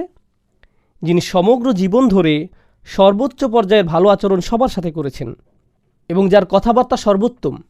তাহলে এই মানুষটা তাদেরকে এভাবে বলছে, এর পেছনের কারণ কি? আপনাকে ঠিক কতটা খারাপ হতে হবে যদি রাসূলুল্লাহ সাল্লাল্লাহু আলাইহি সাল্লামকে আপনার প্রতি এভাবে বলাতে হয়? বিষয়টা আসলেই তাদের ইতিমধ্যে যা বলা হয়েছে তার সাথে অতিরিক্ত বিতৃষ্ণা আর কদর্যতা যোগ করে। আর এমনটা হয় রাসূল সাল্লাল্লাহু আলাইহি সাল্লামের অভিজাত চরিত্রের কারণে। তিনি যদি এমন কোনো মানুষ যার আচরণ খুবই ভালো, সে যদি কখনো কোনো কারণে আপনার সাথে মন্দ আচরণ করে, সেটা আপনার অনেক খারাপ লাগবে, নিজেকে নিজের ধিক্কার জানাতে মন চাইবে, নিজেকে দোষী বলে মনে হবে। কিন্তু কোনো নিচু প্রকৃতির মানুষ বা দুষ্ট চরিত্রের কেউ যদি আপনাকে মন্দ কিছু বলে, সেটা আপনার কিছুই মনে হবে না। আপনি ভাববেন এটা নিয়ে চিন্তা করার কোনো মানে হয় না। তো ব্যক্তি মুহাম্মদ নিজেই যে তাদেরকে এমনভাবে বলছেন, বিষয়টি এমনিতেই তাদের জন্য বড় অপমান। এরপর আল কাফিরুন শব্দটির বিশেষ কিছু ব্যাখ্যা আমরা জেনে নিই। হুয়া ইয়ালামু আন্নাহুম ইয়াগদিবুনা আইয়ানসাবু ইলা যালিক। রাসূল সাল্লাল্লাহু আলাইহি সাল্লাম ভালো করেই জানতেন, তিনি যখন এই শব্দের ব্যবহার করবেন সেটা তাদের খুবই রাগান্বিত করবে। দালিলা আলা আন্নাহু মাহরুসুন মিন ইনদিল্লাহ ফাহুয়া লা ইয়াবালি বিহিম লা বাতাগাহুম। এটি এমন একটি প্রমাণ যে আল্লাহ এই মুহূর্তে তাদের সন্তুষ্টি অসন্তুষ্টির পরোয়া করেন না। আগে তিনি চাইতেন তাদের সাথে নরম আচরণ হোক। যদি তারা তোমার শত্রু হয়েও আসে তাদের বন্ধু হিসেবে নাও, তাদেরকে নম্র ভাষায় ডাকো। কিন্তু এখন আল্লাহ আর তাদের পরোয়া করেন না, তাই তিনি তাদের প্রতি সর্বোচ্চ কড়া ভাষা ব্যবহার করছেন। অন্যভাবে বললে, এই মানুষদের দিনে আমন্ত্রণের সময় শেষ, আর আপনার দিনে প্রবেশের দরজা যদি বন্ধ হয়ে যায়, এর মানে হচ্ছে আপনার প্রতি রাসূলের দরদও শেষ হয়ে যাবে। রাসূলের দয়া এখন আর আপনার পাশে নেই সাল্লাল্লাহু আলাইহি সাল্লাম। এখন ইয়া আইয়ুহা শব্দটি থেকে বোঝা যাচ্ছে, আরবিতে ইয়া আইয়ুহা শব্দটি সাধারণত দুটি ক্ষেত্রে ব্যবহৃত হয়। প্রথম শব্দটি এটি ব্যবহার হয় আনুষ্ঠানিক প্রয়োগে, যেমন কোনো বাচ্চাকে সম্বোধনের ক্ষেত্রে এটি ব্যবহৃত হয় না। বিশেষ করে ক্লাসিক্যাল আরবিতে বলা হয় ইয়া ওয়ালাদ। যদি বলেন ইয়া আইয়ুহাল ওয়ালাদ, আপনি বাচ্চাটিকে অতিরিক্ত সম্মান, আনুষ্ঠানিকতার সাথে ডাকছেন, যেটা সঠিক নয়। রাসূলকে এই অতিরিক্ত সম্মান ও মর্যাদা দেওয়া হয় যখন আল্লাহ বলেন ইয়া আইয়ুহার রসুল, ইয়া আইয়ুহান নবী, ইয়া আইয়ুহাল মুজাম্মিল। এমনকি বিশ্বাসীদেরও এই সম্মান দেওয়া হয় যখন আল্লাহ বলেন ইয়া আইয়ুহাল্লাযীনা আমানু। কিন্তু এই ইয়া আইয়ুহা শব্দের অন্য ব্যবহার রয়েছে। এর দ্বারা কোনো গুরুত্বপূর্ণ বিষয় ইঙ্গিত করা হয়, অর্থাৎ যে বিষয়ে বলা হচ্ছে সেটি তুচ্ছ নয় বোঝাতে আইয়ুহা শব্দ ব্যবহৃত হয়। আর আনুষ্ঠানিকতা বোঝাতে বা দূরত্ব বোঝাতে অন্যভাবে বললে, আপনি যখন ইয়া ওয়ালাদ বলছেন, শিশুটির সাথে আপনার ঘনিষ্ঠ সম্পর্ক বোঝা যাচ্ছে, আপনি বাচ্চাটির কাছের কেউ বোঝা যাচ্ছে। কিন্তু যদি আপনি ইয়া আইয়ুহাল ওয়ালাদ বলেন, তাহলে এই বাচ্চা ও আপনার মধ্যে দূরত্ব আছে বোঝা যায়। আল্লাহ বলছেন ইয়া আইয়ুহাল কাফিরুন, অর্থাৎ আল্লাহ তাআলা কাফিরদের থেকে নিজেকে দূরে সরাচ্ছেন। আর এই শব্দগুলোতেও হুয়া ইলানু লা কতিআ, আর এই শব্দগুলোতে আছে তাদের সাথে সকল সম্পর্ক ছিন্ন করার ঘোষণা। এখন আমার তোমাদের সাথে আর কিছু নেই, তোমাদেরও আমার সাথে কিছুই নেই। আর সকল কিছুই সূরাটির প্রথম আয়াতে। আমরা ধারণা করতে পারি হয়তো এগুলো সব আসছে শেষের আয়াতে, লাকুম দীনুকুম ওয়ালিয়া দিন এর ভিতরে। কিন্তু এই শুরুর আয়াতে ইয়া আইয়ুহা এর মাধ্যমে আল্লাহ এই সকল কিছু কাফিরদের জানিয়ে দিচ্ছেন। কাফিরুন শব্দটি দিয়ে তাদের জানিয়ে দিচ্ছেন, উল শব্দটিতে তাদের জানান দিচ্ছেন সে বিচ্ছেদ ইতিমধ্যেই ঘটে গেছে। সুবহানাল্লাহ। অন্যভাবে যখন আল্লাহ বলছেন তাদের বলুন ইয়া আইয়ুহাল কাফিরুন, আল্লাহর চয়নকৃত এই ভাষাই প্রকাশ করে দেয় আল্লাহ তাআলা কতটা বিরক্ত তাদের উপর যখন তারা তাদের এই প্রস্তাব নিয়ে আসে। তিনি এতটাই বিরক্ত যে তাদের প্রস্তাব না করার পরিবর্তে আল্লাহ তাদের সরাসরি কাফির, প্রত্যাখ্যানকারী বলে সম্বোধন করছেন। বলতে গেলে এগুলো প্রায় আল্লাহর অভিশাপ যা তিনি তাদের প্রতি করছেন। তো এই ছিল আল্লাহর ক্রোধ যা আয়াতের এই শব্দগুলো দ্বারা প্রকাশ পায়। আমরা পরের আয়াতের আলোচনা শুরু করছি। এই আয়াতটি ভালোভাবে বুঝতে হলে আমাদেরকে আরও দুইটি বিষয় জেনে নিতে হবে। প্রথমটি হচ্ছে ইবাদা। আমি এ ব্যাপারে খুব সংক্ষেপে বলবো, কেননা এই সম্পর্কে অন্যান্য জায়গায় অনেকবার বলেছি। এখানে সংক্ষেপে আগেরগুলোই মনে করিয়ে দিচ্ছি। ইবাদতের ভেতরের বিষয়গুলো বুঝতে হলে আমাদেরকে যেই ধারণাগুলো পরিষ্কার রাখতে হবে, ইবনে তাইমিয়া এই ব্যাপারে 5টি বিষয়ের কথা উল্লেখ করেছেন। আর আমি মনে করি এটি একটি চমৎকার সংজ্ঞা। আল্লাহর বান্দা হতে হলে, আল্লাহর গোলাম হতে হলে আপনাকে 5টি শর্ত পূরণ করতে হবে আল্লাহর দাসত্ব কবুল করতে। এতাআত, দাসত্ব পুরোপুরি মেনে নিতে হবে। যদি এমন হয় যে আপনাকে আল্লাহর দাসত্ব মেনে নিতে হচ্ছে, সাথে অন্য কোনো কিছুর দাসত্বও মেনে নিতে হচ্ছে, তাহলে আল্লাহর দাসত্ব আপনাকে প্রথমে কবুল করতে হবে। আপনি আল্লাহর সৃষ্ট কোনো কিছুর কথা মেনে নিতে পারবেন যদি আপনি একই সাথে আল্লাহর দাসত্বও মেনে নেন। অন্যভাবে বললে, আপনি যদি আল্লাহর কোনো সৃষ্টির কথা মেনে নেন কিন্তু একই সময় আল্লাহর অবাধ্যতা করেন, তাহলে আপনি আর আল্লাহর বান্দা হিসেবে গণ্য হবেন না, কারণ আপনি ইতোমধ্যে শিরক করে ফেলেছেন। লা তাআতা লিমাখলুকিন ফি মাসিয়াতিল খালক। স্রষ্টার অবাধ্যতা হয় এমন কোনো ক্ষেত্রে সৃষ্টির আনুগত্য করা হয় না, এটা হতে পারে না। গোলাম হিসাবে এটা করা যাবে না। তো প্রথম বিষয়টি হচ্ছে এতাআত। দ্বিতীয় বিষয়টি হচ্ছে ভালোবাসা, হুব। আমাদের অন্য সকল কিছু থেকে বেশি আল্লাহকে ভালোবাসতে হবে। ওয়াল্লাযীনা আমানু আশাদ্দু হুব্বাল লিল্লাহ, যারা বিশ্বাস করে তারা আল্লাহর ভালোবাসায় দৃঢ়। একই সূরাতে আল্লাহ বলেন ওয়া মিনান নাসি মান ইয়াত্তাখিযু মিন দুনিল্লাহি আনদাদাও ওয়া ইউহিব্বুনাহুম কাহুব্বুল্লাহ। মানুষের মধ্যে এমন রয়েছে যারা আল্লাহর সমকক্ষ দাঁড় করায়, তারা তাদের এমনভাবে ভালোবাসে যেভাবে আল্লাহকে ভালোবাসে। কিন্তু যারা বিশ্বাস করে তারা আল্লাহর ভালোবাসায় দৃঢ় থাকে। অন্যভাবে বললে, আমাদের ভালোবাসা আছে আমাদের পিতামাতার প্রতি, ভাই বন্ধু, সন্তান সন্ততি, জীবনসঙ্গী, ধন সম্পদ ইত্যাদি সকল কিছুর প্রতি। কিন্তু এগুলো কোনোটাই আল্লাহর ভালোবাসার ঊর্ধ্বে নয়। সকল ভালোবাসাই থাকে আল্লাহর প্রতি ভালোবাসার অধীন। আর আল্লাহকে ভালোবাসার পর আসে তার বার্তাবাহকের প্রতি ভালোবাসা, সাল্লাল্লাহু আলাইহি ওয়াসাল্লাম। দ্বিতীয় বিষয়টি ছিল ভালোবাসা। তো এখন পর্যন্ত আমরা দুইটি বিষয় নিয়ে আলোচনা করেছি, দাসত্ব স্বীকার ও ভালোবাসার প্রকাশ। তৃতীয়টি হচ্ছে তাওয়াক্কুল। সৃষ্টিকর্তার উপর আমাদের ভরসা রাখতে হবে। নিজেকে যখন আমি তার দাস হিসেবে স্বীকার করে নিয়েছি এবং তাকে যখন স্রষ্টা হিসেবে কবুল করে নিয়েছি, তখন তিনি যাই আদেশ নির্দেশ আমার প্রতি করুক না কেন, ভরসা রাখতে হবে যে সে সকলগুলো অবশ্যই আমার জন্য উত্তম। যে অবস্থাতেই তিনি আমাকে নিপতিত করুন না কেন, তার উপর ভরসা রাখতে হবে। ভরসা রাখতে হবে যে যদি আমি তার কথা মেনে নেই, তাহলে তার কোনো আদেশ আর আমার জন্য যত কঠিনই হোক না কেন, সেটাই উত্তম পন্থা। ইউরিদুল্লাহু আন ইউখাফফিফা আনকুম। আল্লাহ তোমাদের জীবন সহজ করতে চান, তোমাদের বোঝা হালকা করতে চান। আমরা ভাবি যে আল্লাহর কথা মেনে নিলে জীবন কঠিন হবে, আর তার অবাধ্য হলে জীবন সহজ হয়। আমাদের অনেক সময় এমন হয় যে আমরা চিন্তা করি, আহা, সব কিছুই শুধু হারাম, এত কঠিন, ইসলাম খুবই কঠিন। আল্লাহ বলছেন, না, আমি আসলে তোমাদের ইসলাম দিয়েছি যাতে তোমাদের জীবন সহজ হয়। আর আমাদের অবশ্যই বিশ্বাস করতে হবে যে এটা সত্য। আল্লাহর উপর আমাদের ভরসা রাখতে হবে, তাওয়াক্কুল থাকতে হবে। তো আমাদের হলো দাসত্ব, ভালোবাসা এবং ভরসা। চতুর্থ বিষয়টি হচ্ছে আন্তরিকতা বা অকৃত্রিমতা। যখন আমরা কোনো কিছু করি, বিশেষ করে সেটা যদি ইবাদতের বিষয় হয়, আমাদের সেটা শুধুমাত্র আল্লাহর জন্যই করতে হবে। আপনি আল্লাহর সাথে অন্য কোনো বিষয় একত্র করতে পারবেন না। যেমন ধরুন, আপনি মসজিদে দান করবেন, যদি সাথে এমন চিন্তাও রাখেন যে একটু নামও হবে আর হ্যাঁ দানও হবে, এভাবে নিয়ত মিশ্রণ ঘটাতে পারবেন না। সেটা আলাদা যে দান করলে হয়তো আপনার কিছুটা নামও হবে, কিন্তু মনে যদি আগে থেকে খ্যাতির লোভ থাকে, তাহলে আপনার দান বৃথা। আপনার লক্ষ্য শুধুমাত্র আল্লাহর জন্য হতে হবে। আল্লাহ তার জন্য করা নিয়তে অন্য কারো অংশগ্রহণ করা পছন্দ করেন না, বিন্দু পরিমাণও না। আর তিনি আমাদের থেকে যা চান, ইন্না সলাতি ওয়া নুসুকি ওয়া মাহইয়ায়া ওয়া মামাতি লিল্লাহি রব্বিল আলামিন। এই আন্তরিকতার ব্যাপারে আগের সূরাতেই আলোচনা হয়েছে। ফাসল্লি লিরব্বিক, তোমার রবের প্রতি আন্তরিকতার সাথে সালাত আদায় করো। আল্লাহর জন্য কোনো কিছু করার ক্ষেত্রে আমাদের নিয়তকে পরিশুদ্ধ করতে হবে।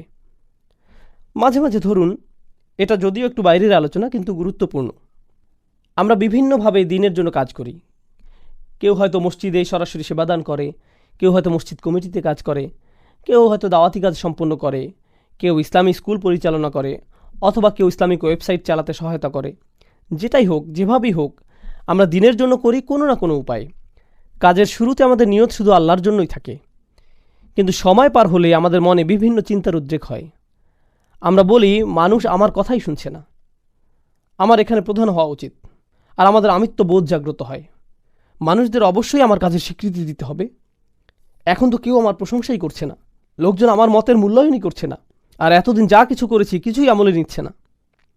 এখন বলুন, আমাদের এই কাজ আল্লাহর জন্য নাকি মানুষের স্বীকৃতির জন্য?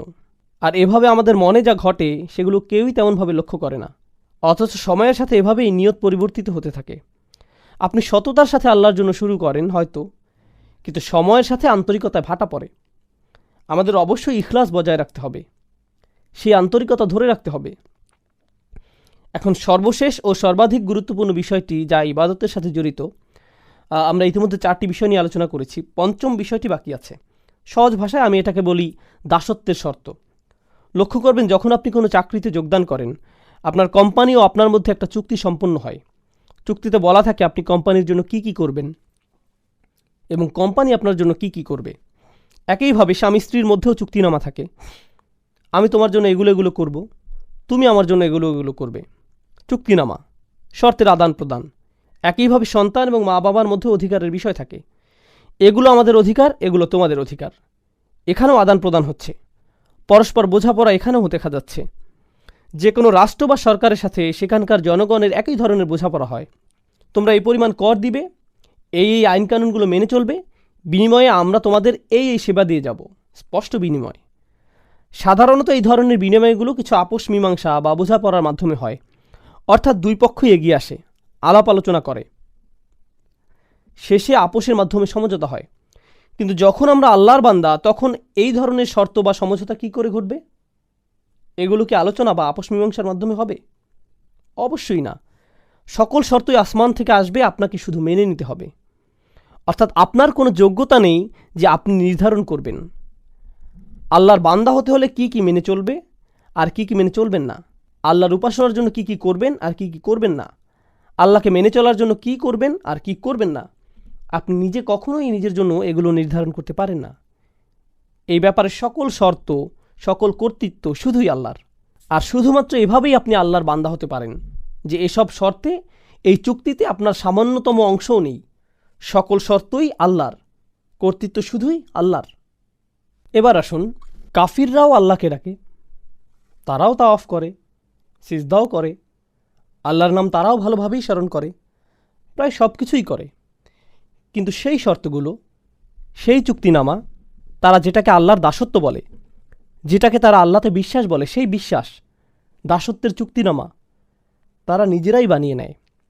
কিন্তু আল্লাহ বলছেন, তোমরা যদি নিজেদের মন মতো এই শর্তসমূহ বানিয়ে নাও, সেটা গ্রহণযোগ্য না। এগুলো শুধু তখনই গ্রহণ করা হবে যদি তা কেবল আমার পক্ষ থেকেই আসে। আর সেই শর্তসমূহ যা তার থেকে আসে, সেগুলো মূলত তাই যা নবী রাসূলগণ নিয়ে আসেন। বুঝতে পারছেন? তাই এসব শর্তাবলী, এগুলো খুবই গুরুত্বপূর্ণ। আপনাকে একদিন কেউ বলল, জানো, আমি সৃষ্টিকর্তাকে খুবই ভালোবাসি, আমি প্রায়ই তার উপাসনা করি, প্রার্থনা করি। আসলে আপনি করেন না। আপনি করেন না, কেননা আপনি যদি সৃষ্টিকর্তার প্রার্থনা করেন নিজের মন মতো করে, তাহলে কিভাবে আপনি তার গোলাম হবেন? যখন আপনি সৃষ্টিকর্তার প্রার্থনা করবেন এমনভাবে, ঠিক যেমনভাবে তিনি আপনার নিকট আশা করেন, এটাকে সৃষ্টিকর্তার সঠিক উপাসনা বলা যায়। শর্তগুলোর সংজ্ঞা কেবল আল্লাহর পক্ষ থেকেই আসতে পারে। আল্লাহতে বিশ্বাসের অর্থ আসলে কী কী? আল্লাহকে মেনে চলার অর্থ কী? আল্লাহর ইবাদত করার অর্থটাই বা কী? এটি হলো প্রাথমিক আলোচনা। দাসত্বের শর্তসমূহ দুইটি বিষয়। আমি চাই আপনারা ইবাদত শব্দটার আসলে আরবিতে কী বোঝায় সেটা আগে জেনে নিন। কিংবা বলা যায় উবুদিয়্যাহ শব্দটি, যেটি মূলত মাজদার ব্যাকরণ অনুযায়ী, এটি মূলত দুটি বিষয়ের সমন্বয়। এখন আমি যদি শুধুমাত্র যে কোনো একটি আপনাদের সামনে প্রকাশ করি, তাহলে মূল অর্থটি অসম্পূর্ণ থেকে যাবে। মূলত এটি ক্লাসিক্যাল আরবির সামনে ইংরেজি ভাষার একটা সীমাবদ্ধতা। ক্লাসিক্যাল আরবি ভাষা একই সময়ে বিভিন্ন বৈশিষ্ট্যের প্রকাশ ঘটায়। এখন আমরা যদি কোনো বিষয়ের ক্ষেত্রে পুরোপুরিভাবে অর্থের প্রকাশ না ঘটাই, বাক্যের আংশিক প্রকাশ আমাদের মনে গণ্ডগোল বাঁধাতে পারে। তো দুইটি পরিভাষা যা ইবাদত শব্দটির সকল বৈশিষ্ট্য ও গুণাগুণ পরিপূর্ণরূপে প্রকাশ করে, সে দুইটি হলো প্রার্থনা ও দাসত্ব। হ্যাঁ, এই দুটির সমন্বয়, প্রার্থনা ও দাসত্ব। আমরা সাধারণত যে কোনো একটি গ্রহণ করে থাকি, কিন্তু ইংরেজিতে দুইটি সম্পূর্ণ আলাদা শব্দ, যা ক্লাসিক্যাল আরবিতে একটি শব্দে প্রকাশ পায়, ইবাদাহ এবং উবুদিয়্যাহ। তাই যখন আল্লাহ রসুল সাল্লাল্লাহু আলাইহি ওয়াসাল্লাম বলেন লা আ'বুদু মা তা'বুদুন, এর মানে শুধুমাত্র এই না যে আমি প্রার্থনা করব না, বরং এর মানে এও দাঁড়ায় যে আমি দাসত্ব স্বীকার করব না। আমাকে তোমরা গোলাম বানাতে পারবে না। খুব সংক্ষেপে আমি আপনাদের প্রার্থনা এবং উপাসনা করা এবং দাসত্বের মধ্যকার যে পার্থক্য সেটি দেখিয়ে দিতে চাই। যখন মাগরিব আসলো, আমরা আল্লাহ তাআলাকে স্মরণ করছি, প্রার্থনা করছি। যখন এশার সালাতের সময় আসবে, আমরা আল্লাহর প্রার্থনা করব। কিন্তু এই দুই নামাজের মাঝখানে সময়ে আমরা কি করি? এই দুই নামাজের মাঝখানে যখন আমরা ছিলাম, এই দুই নামাজের মাঝখানে আমরা ছিলাম আল্লাহর দাস। যখন আপনি ঘুমাচ্ছিলেন, তখন আপনি প্রার্থনা করছিলেন না, কিন্তু ঠিকই আপনি ছিলেন তখন আল্লাহর দাস। যখন আপনি ঘুম থেকে উঠলেন, দাঁত ব্রাশ করলেন, নাস্তা করলেন, আপনার কাজে যাওয়ার জন্য গাড়ি ড্রাইভ করলেন, সে সময় আপনি প্রার্থনা করছিলেন না, কিন্তু তাহলে আপনি কি করছিলেন? যদিও হয়তো এ সময় আপনি কোরআন তেলাওয়াত করছিলেন না বা কোনো জিকির আজকার করছিলেন না, কিন্তু ঠিকই এই সময় আল্লাহর দাসই ছিলেন। তো বলা যায় যে প্রার্থনা হচ্ছে নির্দিষ্ট কিছু কাজ, রোজা রাখা, নির্দিষ্ট সময়ে সালাত আদায় করা, হজ করা, কোরআন তেলাওয়াত করা, দান সাদকা করা, এগুলো সবই নির্দিষ্ট কিছু কাজ যেগুলো প্রার্থনা হিসেবে ধরা হয়। কিন্তু একজন দাস, একজন গোলাম, সে সর্বদাই আল্লাহর গোলাম, যদিও সে এই ধরনের কাজগুলো করে বা না করে। এই ধারণাটি আসলে খুবই শক্তিশালী, কেননা এর মানে দাঁড়ায় আমাদেরকে ঠিক সেভাবে জীবনযাপন করতে হবে যেভাবে আল্লাহ তাআলা চান। শুধুমাত্র জুমার নামাজে বা অন্য কোনো নামাজে আল্লাহকে মানবেন, আর অন্য সময় মানবেন না, সেটা চলবে না। নামাজগুলোর মধ্যকার সময়ে আমরা আল্লাহর বান্দাই। হাফিজু আলা সলাওয়াত ও সলাতুল উস্তা। আলেমদের মধ্যে অনেকে বলেন এখানে সলাতুল উস্তা বলতে নামাজগুলোর মধ্যকার সময়ের কথা বলা হয়েছে। এই সময়ে আল্লাহর সাথে আমাদের কানেক্ট থাকতে হবে, এই সময়ে আল্লাহর সাথে আমাদের সম্পর্ক থাকতে হবে, আমাদের আল্লাহর প্রার্থনা করতে হবে, একই সাথে আল্লাহর দাসত্ব মেনে নিতে হবে। এখন আমরা হয়তো অনেকেই আল্লাহর প্রার্থনা ঠিকভাবেই করি, কিন্তু দাসত্বের ক্ষেত্রে, যেমন হয়তো আপনি আসরে নামাজ পড়েছেন, কিন্তু এখন ভাবছেন সময় তো আছে, একটু মুভি দেখা যায়। মাগরিব চলে আসলো, হ্যাঁ মাগরিবের নামাজেও চলে আসছেন, কিন্তু এভাবে আপনি শুধু প্রার্থনা করছেন, দাসত্বের শর্তে টিকছেন না, আল্লাহর বান্দা হতে পারছেন না। কার হয়তো একটি মদের দোকান আছে, কিন্তু সে 5 ওয়াক্ত নামাজ পড়ছে মসজিদে গিয়ে। তো এখান থেকে সহজে বোঝা যায় যে সে আল্লাহর প্রার্থনা সঠিকভাবে করছে, কিন্তু আল্লাহকে মানছে না, কোনোভাবেই সে আল্লাহর বান্দা নয়। তাই সমস্যা হয়ে যায় আমাদের এই ইংরেজি অনুবাদগুলোর কারণে। এই অনুবাদগুলো দেখে আমাদের মনে হয়, যাক অন্ততপক্ষে আল্লাহর প্রার্থনা তো সঠিকভাবে করছি, আমার কাজ তো হয়ে গেল। না না, আপনি আল্লাহর প্রার্থনা করছেন, কিন্তু আপনি আল্লাহর বান্দা নন। প্রার্থনা করা হচ্ছে একটি অংশ, দাসত্ব হচ্ছে অপর অংশ, এবং ইবাদা এই দুইটি অংশ নিয়ে গঠিত, শুধু একটিতে হবার নয়। এখন আরবদের ব্যাপারটি লক্ষ্য করুন। আরবদের দুটি সমস্যা ছিল। প্রথমটি হচ্ছে তারা আল্লাহর প্রার্থনায় বিমুখ ছিল। তবে এর চাইতে বড় সমস্যা, তারা আল্লাহর দাসত্ব মেনে নিতে রাজি ছিল না। এই সূরাটি এই দুইটি সমস্যা নিয়ে আলোচনা করছে। আমাদের এই সমস্যা দুটি স্পষ্টভাবে চিহ্নিত করে নিতে হবে। যখন তারা আল্লাহর সামনে মাথা নত করতে এবং অন্য সকল উপাস্য থেকে মুখ ফিরিয়ে নিতে অস্বীকার করে, তখন সেটা তাদের কোন সমস্যা? প্রার্থনাগত সমস্যা নাকি দাসত্বের সমস্যা?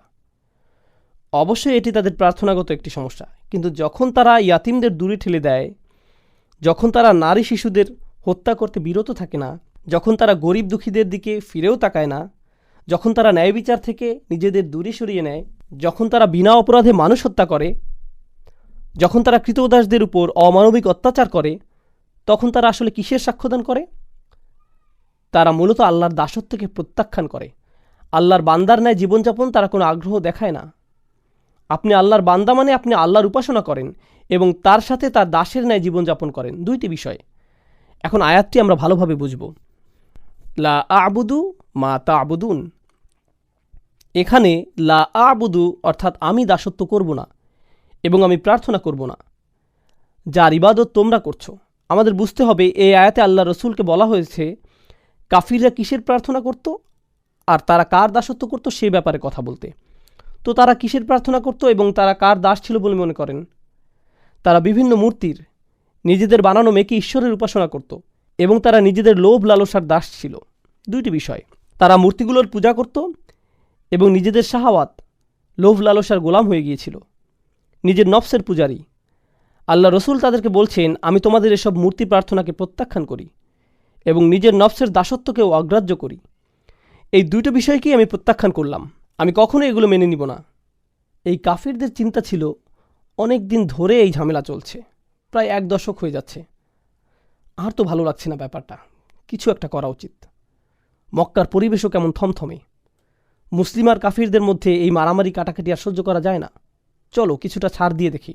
তাদের চিন্তা ছিল যে সমাজে এখন কিছুটা শান্তি ঐক্যের প্রয়োজন, এতে করে মক্কার পরিবেশ কিছুটা শিথিল হবে, আমাদের ভবিষ্যতের জন্য ভালো হবে।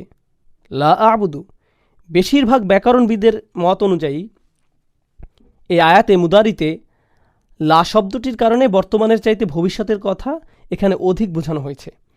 অর্থাৎ রাসূলুল্লাহ বলছেন, তোমরা আশা করে কোনো লাভ নেই, আমি কখনোই তোমাদের আশা অনুযায়ী কাজ করব না।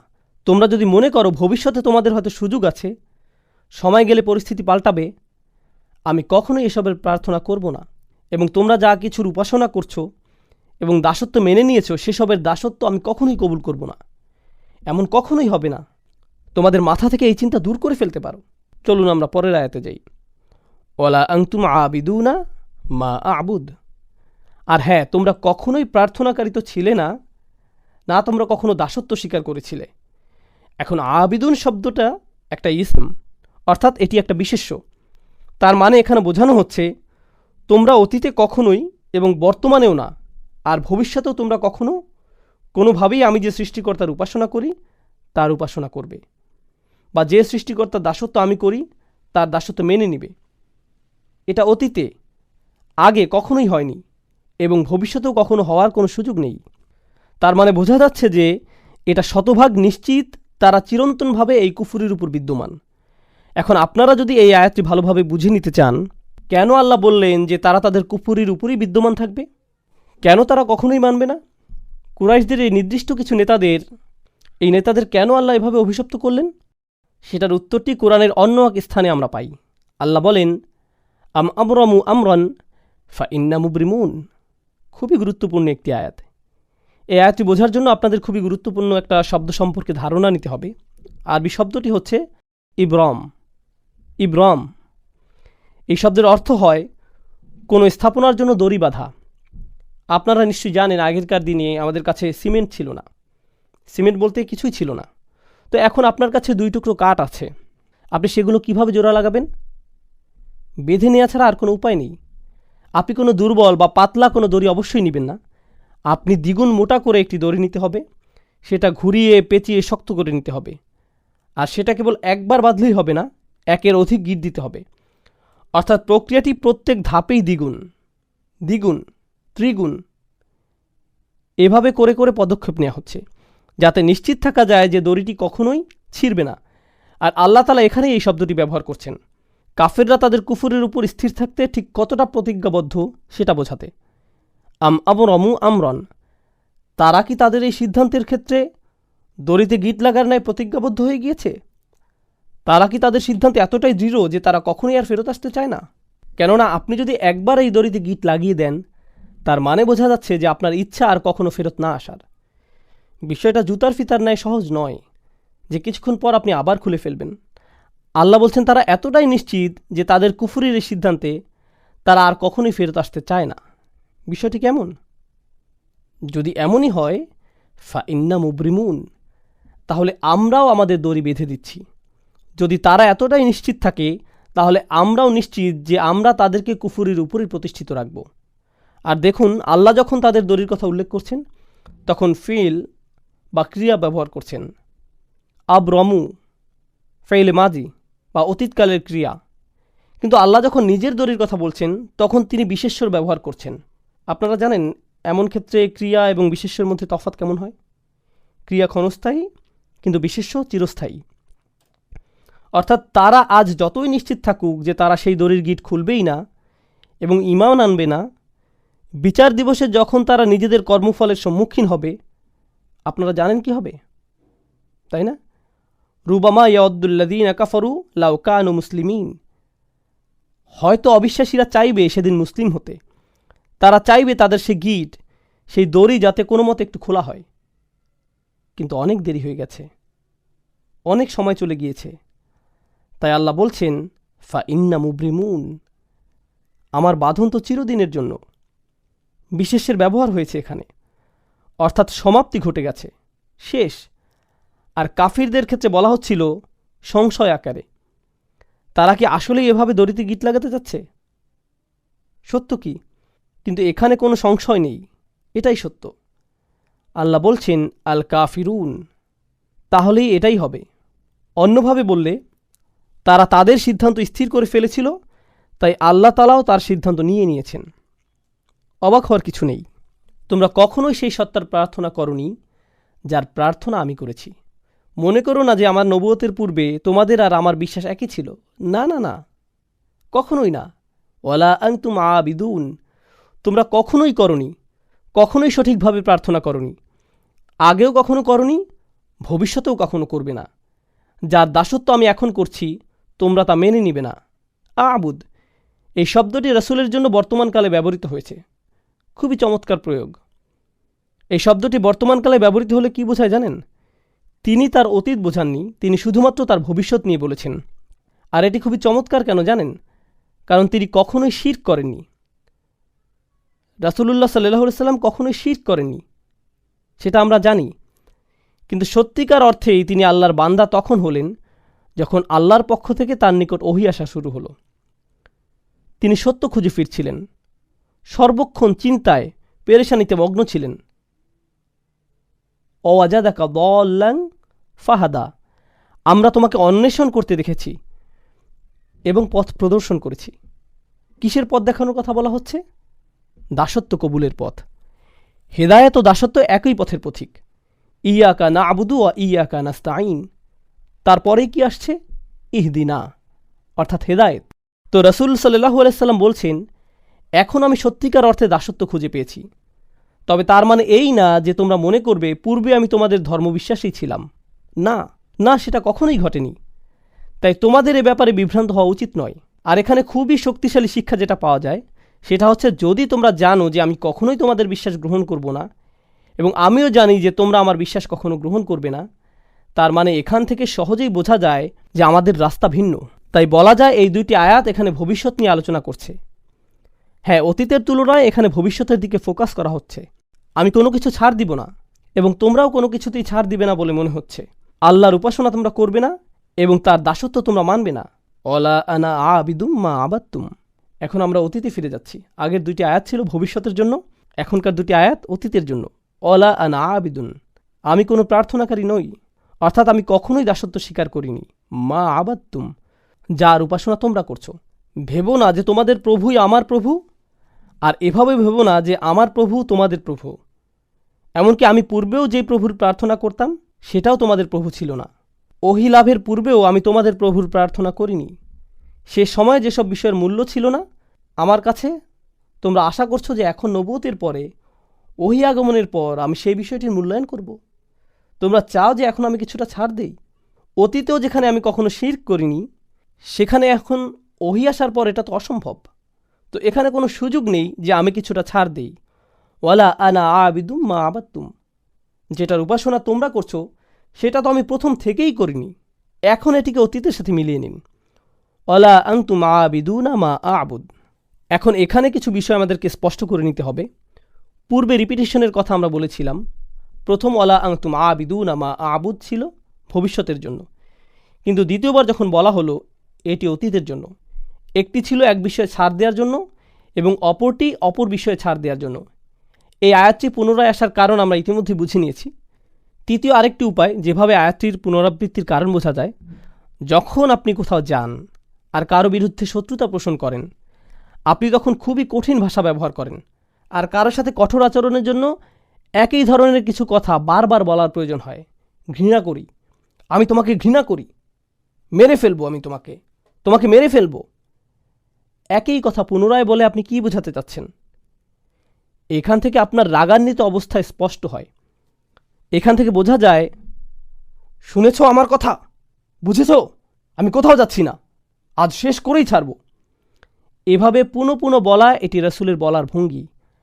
আল্লাহ রসুলকে শিখিয়ে দিচ্ছেন যে তাদের বুঝিয়ে দাও, ভালোভাবে আলোচনা করে নাও, তারা সঠিক অর্থে যেন বুঝে নেয়। যদি তারা প্রথমবার না বুঝে তাদেরকে আবার বলো। এটি মূলত খুবই কঠিনভাবে বলার একটি মাধ্যম। অলা আনতুম আবিদুনা মা আবুদ। এখন এখানে মা শব্দটি খুবই গুরুত্বপূর্ণ। আল্লাহ এখানে বলেননি অলা আনতুম আবিদুনা মান আবুদ, আর তুমি তার উপাসনা করো না যার উপাসনা আমি করি। আয়াতি বলেননি আমি যার উপাসনা করি, বরং বলেছেন আমি যেসবের উপাসনা করি। কিন্তু মা শব্দটি আমরা জানি প্রাণীবাচক শব্দের ক্ষেত্রে ব্যবহৃত হয় না, এটি ব্যবহৃত হয় অপ্রাণীবাচক শব্দের ক্ষেত্রে। মান শব্দের ব্যবহার হয়ে থাকে প্রাণীবাচক শব্দের ক্ষেত্রে। তাই এই বর্ণনা কিছুটা বিভ্রান্তির সৃষ্টি করে। কিভাবে আমি যার উপাসনা করি বলার পরিবর্তে আমি যেসবের উপাসনা করি বলা সম্ভব? এখন আমি উপাসনা বা প্রার্থনা শব্দটি সাধারণ অর্থে ব্যবহার করছি। আপনারা এখন উপাসনা ও দাসত্ব আলাদাভাবে কোনটা কি বোঝায় জানেন, কিন্তু আমি এখানে সাধারণ অর্থে ব্যবহার করছি। আল্লাহ তার রাসূলকে আমি যার প্রার্থনা করি বলতে না বলে দুইবার আমি যেসবের প্রার্থনা করি বলতে বললেন। এখানে এই মা শব্দটি, যেটি দ্বারা আয়াতে যেসবের অর্থ করা হয়েছে, এটি আরবি ব্যাকরণ অনুযায়ী মা মাসদারিয়া হতে পারে। একভাবে চিন্তা করলে এরূপ ধরা যায়। তাহলে অর্থ হবে যে প্রার্থনা আমি করি, মা আবুদের অর্থ হয় ইবাদাতি আবুদু, অর্থাৎ আমি যেমন প্রার্থনা করি তেমন তোমরা কখনোই করবে না। মা শব্দটি দ্বারা এক হিসাবে এমনটাই বোঝাচ্ছে যে ধরনের যে প্রকৃতির উপাসনা আমি সৃষ্টিকর্তার করি তোমরা তা কখনোই করবে না। সৃষ্টিকর্তার একজন দাস হওয়া, প্রার্থনাকারী হওয়া, এটি আমার নিকট যে অর্থ বহন করে তা তোমাদের নিকট কখনোই একই অর্থ বহন করে না। তোমাদের আর আমার চিন্তাভাবনা সম্পূর্ণ ভিন্ন। মা শব্দটির এটি একটি ব্যাখ্যা। দ্বিতীয় যে ব্যাখ্যা মা শব্দটির করা যায়, যদি এটাকে ইসমে তাজ্জুব, মসুলা, কি অসাধারণ সৃষ্টিকর্তার উপাসনা আমি করি, আর কি জঘন্য মিথ্যাচারের উপাসনা তোমরা করো। যখন মা বা কি শব্দটি আল্লাহর ক্ষেত্রে ব্যবহার করছেন, দুটি বিষয় হতে পারে। বিষয়টি সহজ করে বোঝাতে চলুন আমরা কে এবং কি এর মধ্যকার পার্থক্যটা দেখি। যখন আপনি কে দ্বারা কোনো প্রশ্ন করছেন, আপনি বিশেষ কোনো ব্যক্তির খোঁজ করছেন। আর যখন আপনি কি দ্বারা কোনো প্রশ্ন করছেন, আপনি বিশেষ কোনো গুণ বা বৈশিষ্ট্যের খোঁজ করছেন। যখন আপনি জিজ্ঞেস করেন এই ব্যক্তিটি কে, পাশের কেউ জবাব দেয় সে আব্দুল করিম, এ শরীফ ও আহমদ। কিন্তু যখন আপনি জিজ্ঞেস করেন এই ব্যক্তিটি কি, সে একজন অ্যাকাউন্টেন্ট, একজন ডাক্তার, সে একজন ভালো মানুষ ইত্যাদি। ঠিক? অর্থাৎ যখন আপনি বলছেন কে, ও হ্যাঁ, অ্যাকাউন্টেন্টরা ভালো মানুষ নাও হতে পারে, আমি আসলে জানি না, যাই হোক, কে দ্বারা যখন আপনি প্রশ্ন করছেন তখন কোনো ব্যক্তিকে খুঁজছেন। আর কি দ্বারা প্রশ্ন করলে তার গুণ খোঁজা হচ্ছে। বুঝতে পারছেন নিশ্চয়ই? যখন মা দ্বারা প্রশ্ন করা হয় তখন কিসের সম্পর্কে জিজ্ঞেস করা হচ্ছে বলুন? ব্যক্তি নাকি বৈশিষ্ট্য? হ্যাঁ, অবশ্যই বৈশিষ্ট্যের ব্যাপারে। কত অসাধারণ সৃষ্টিকর্তার প্রার্থনা আমি করি, যার উপাসনা আমি করি, তিনি সত্য, তিনি সত্য স্রষ্টা, অর্থাৎ স্রষ্টার বৈশিষ্ট্যের দিকে ইঙ্গিত করা হয়েছে। আর যখন মা শব্দটি তাদের জন্য ব্যবহৃত হচ্ছে, অলা আনা আবিদুম মা আবাত্তুম, মা আবাত্তুম, কি জঘন্য মিথ্যার অনুসরণ তোমরা করছো। দেখো, তোমরা যাদের অনুসরণ করছো তাদের প্রকৃতি একটু দেখো, আর আমি যারা অনুসরণ করছি তার প্রকৃতি একটু দেখো। মা শব্দটি এখানে এই কাজই করছে। দারুণ। অলা আনা আবিদুম মা আবাত্তুম অলা আনতুম আবিদুনা মা আবুদ। তোমরা কি ভাবছো যে আমি যেই অসাধারণ আল্লাহর ইবাদত করি তোমরাও সেই একই আল্লাহর ইবাদত করো? তোমরা আসলেই ভাবো যে তোমাদের সৃষ্টিকর্তাকে আমার আল্লাহর সাথে মেলাতে পারবে? কখনোই না। আর তোমরা কি ভাবো যে আমি আমার সর্বশক্তিমান আল্লাহর জন্য যা করি, তার সামনে যেভাবে দাসত্ব কবুল করি, তা তোমাদের ওই তুচ্ছ বানানো স্রষ্টাদের জন্যও করব? কখনোই না। আর এই বর্ণনাগুলোতে দুইটি পক্ষের ব্যবধান অসীম পর্যায়ে বৃদ্ধি করা হয়েছে মা শব্দটির ব্যবহারের মাধ্যমে। সেই মা হিয়া, স্রষ্টার সেই প্রকৃতি যার প্রার্থনা আল্লাহ রসুল করেন। আল্লাহ আসলে কে? আল্লাহ আসলে কি? সুবহানাহু ওয়া তাআলা। মা শব্দটি দ্বারা এসবই আলোকপাত করা হয়েছে। তাই বলা যায় এটি শুধু মা মাজদারিয়া নয়, এটি মা তাআজ্জুবও। খুবই শক্তিশালী একটি বিষয় যার ব্যবহার এই আয়াতে হয়েছে। এখন আমরা একেবারে শেষ আয়াতটিতে যাচ্ছি। এখানে আমরা অবিশ্বাস্য ধরনের চমৎকার একটি বিষয় জানতে পারবো ইনশাআল্লাহ। লাকুম দীনুকুম ওয়ালিয়া দিন। সম্ভবত এটি আমাদের সময় কোরআনের সবচাইতে ভুলভাবে ব্যাখ্যাকৃত আয়াতগুলোর মধ্যে একটি। সাধারণভাবে আয়াতের অর্থ করা হয় তোমাদের দিন তোমাদের থাকুক, আমার দিন আমার। প্রথমে এখানে লাকুম শব্দটি আগে ব্যবহৃত হয়েছে, ইখতিসাস, অর্থাৎ জার ওয়া মাজরুর মুকাদ্দম। আল্লাহ বলেননি দিনুকুম লাকুম অদিনী লি। তিনি বলছেন লাকুম দিনুকুম অলিয়া দিন, তোমাদের ধর্ম শুধুই তোমাদের জন্য। হ্যাঁ, তা শুধুই তোমাদের, অর্থাৎ সেটা কখনোই আমার জন্য হবে না, আমার হবে না। শুধুই শব্দটি আমি এখানে যথার্থ কারণেই বসিয়েছি, কেননা লাকুম এখানে আগে এসেছে। এটা যদি দিন হুকুমের পরে আসতো তাহলে শুধুই শব্দটা এখানে হতো না। এটা যদি দিন হুকুমের পরে আসতো তাহলে শুধুই শব্দটি এখানে আসতো না। তোমাদের ধর্ম, তোমাদের এই ধর্ম শুধুই তোমাদের জন্য। অলিয়া দিন, আর আমার দিন এই মুহূর্তে তোমাদের ক্ষেত্রে এটিও শুধুই আমার জন্য। অর্থাৎ তোমাদের ও আমার মধ্যে কখনোই আর কোনো কিছুর বিনিময় সম্ভব নয়। বিনিময়ের সময় শেষ। অন্যভাবে বললে, আমি এই শহর ছেড়ে যাচ্ছি। এই আয়াতগুলো মূলত রাসূলের হিজরতের পূর্বাভাস। কেননা কোনো জায়গায় যখন দাওয়ার আর কোনো কারণ অবশিষ্ট থাকে না তখন হিজরত অবশ্যম্ভাবী। কারণ রাসূলের মক্কাতে থাকার কারণ একটাই, দাওয়া। কিন্তু রাসূল নিজেই যদি বলেন যে দরজা বন্ধ হয়ে গেছে, তাহলে স্পষ্ট হয়ে যায় যে তিনি নিজের নাগরিকত্ব পরিত্যাগ করছেন, যেমনটা আমরা বললাম। আর হ্যাঁ, যখন রাসূলের পক্ষ থেকে এই ধরনের শব্দ আসছে তখন তাদের ক্রোধ কি আরও বাড়ছে নাকি বাড়ছে না? অবশ্যই বাড়ছে। এই ধরনের শব্দ কোরআনের অন্য জায়গাতেও দেখা যায়। কুল ইয়া কওমি আমালু আলা মাকানাতিকুম। তাদের বলুন, আমার জাতির মানুষেরা, তোমাদের জায়গা থেকে তোমাদের যা মন চায় করো, তোমাদের অবস্থায় থেকে যা করতে পারো করে ফেলো। ইন্নী আমালু, আমিও কাজ করছি। আমার যা করার আমিও করে যাচ্ছি, দেখা যাক শেষ হাসি কার হয়। নামাজের বিরতির পূর্বে শেষ কয়েক মিনিটে আমরা এই সূরার আয়াতগুলো আরেকবার দেখে নিই। আয়াতগুলো ভিন্ন এক দৃষ্টিভঙ্গি থেকে আলোচনা করা যাক সূরাটি পুরোপুরি শেষ করার পূর্বে। আর নামাজের পরবর্তী 10 মিনিটের সেশনে আমরা সূরাটি একেবারেই শেষ করে দেব ইনশাআল্লাহ তাআলা। দিন শব্দটি আরবিতে এই শব্দটি দাইন শব্দ থেকে আসে। দাইন শব্দের অর্থ ধার বা ঋণ, কোনো কিছু যার নির্দিষ্ট পরিমাণ আপনি কারো কাছ থেকে পান বা যা আপনার থেকে কেউ পায়।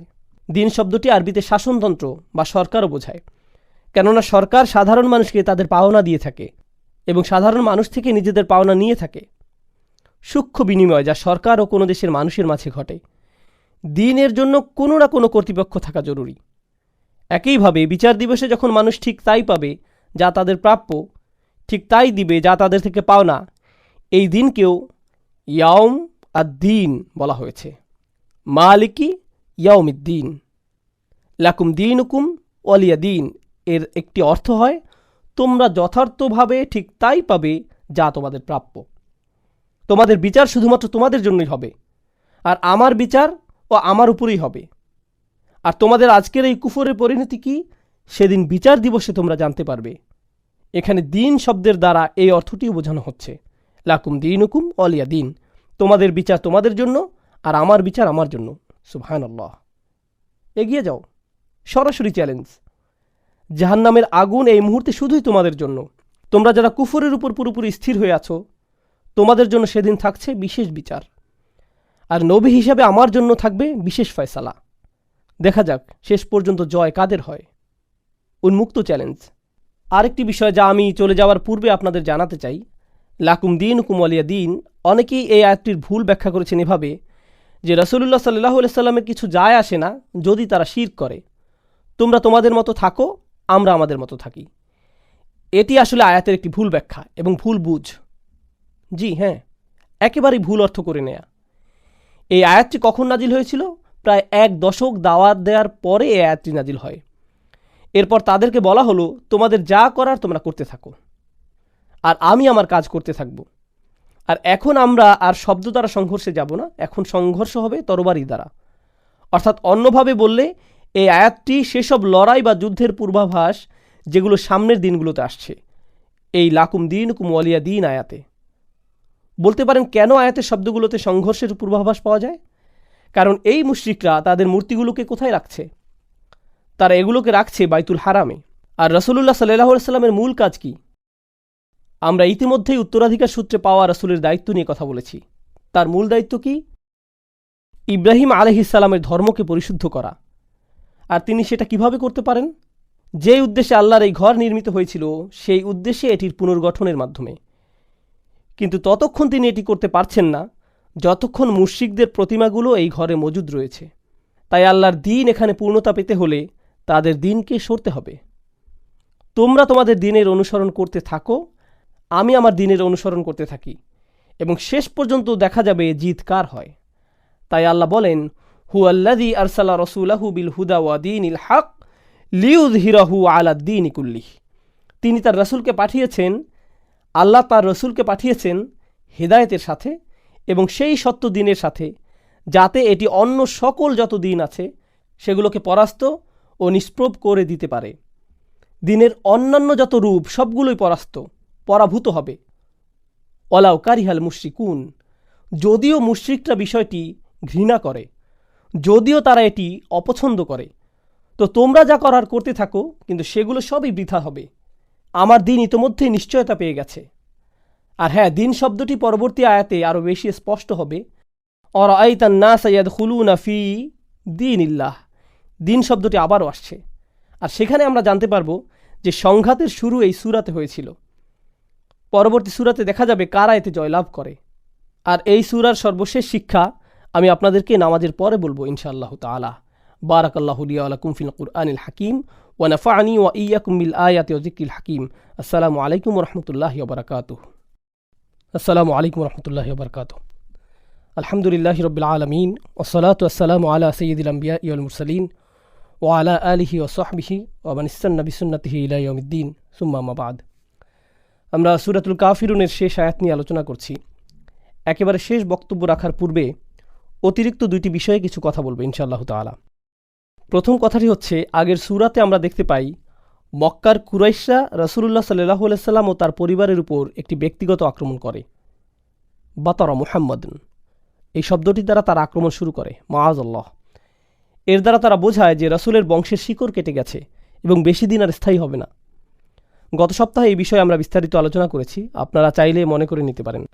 এই আক্রমণের জবাবে আল্লাহ সুবহানাহু ওয়া তাআলা রাসূলের সকল অনুসারীদের বললেন না যে তোমরা সবাই বলো, কারণ রাসূল যখন কুরাইশদের প্রতিমাগুলো থেকে নিজেকে দূরে সরিয়ে নেবেন, স্বাভাবিক যে তার অনুসারীরাও সেটাই করবেন। কিন্তু আল্লাহ তাআলা তাদের কিছুই বলতে বলেননি। তিনি বলেননি কুলু ইয়া আইয়ুহাল কাফিরুন, তোমরা সবাই বলো আইয়ুহাল কাফিরুন। এভাবে বলার জন্য আল্লাহ সুবহানাহু ওয়া তাআলার পক্ষ থেকে তাগিদ আসেনি, বরং আল্লাহ শুধুই রাসূলকে বলতে বলেছেন কুল ইয়া আইয়ুহাল কাফিরুন, শুধু তুমি বলো, তাদের একাই বলো।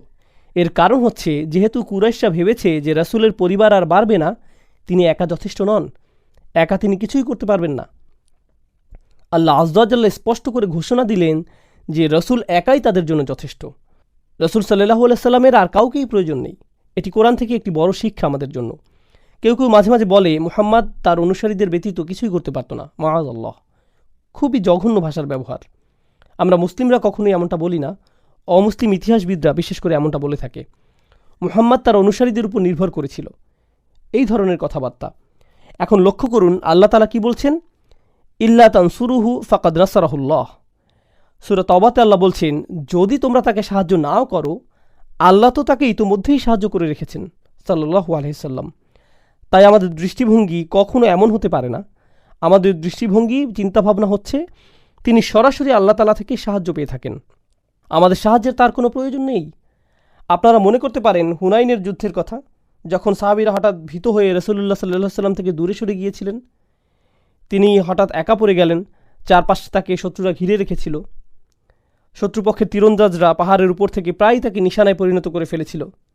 তিনি বলতে লাগলেন, আনা রাসূলুল্লাহ লা কাযিব, আনা ইবনে আব্দুল মুত্তালিব, আমি আল্লাহর প্রেরিত রাসূল, যা মিথ্যা নয়, আমি আব্দুল মুত্তালিবের নাতি।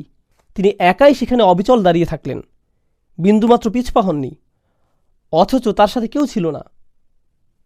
এটাই হচ্ছে হিম্মত যা আল্লাহ সুবহানাহু ওয়া তাআলা তার রাসূলকে দিয়ে পাঠিয়েছেন এই দুনিয়াতে, সাল্লাল্লাহু আলাইহি সাল্লাম। এটা হচ্ছে প্রথম বিষয় যা আমি বলতে চাচ্ছিলাম। দ্বিতীয় বিষয়টি হচ্ছে, আমি ইতিমধ্যে বলেছি আপনাদের যে কুরাইশরা চাচ্ছিল রাসূল তাদের সাথে কিছুটা হলেও আপোষ করুক, কিন্তু আল্লাহ বলছেন যে তাদের রাসূলের সাথে কথাবার্তা বলে লাভ নেই। রাসূল তো শুধু আমার নেওয়া সিদ্ধান্ত তাদের জানাচ্ছে, এগুলো সবই আমার আদেশ।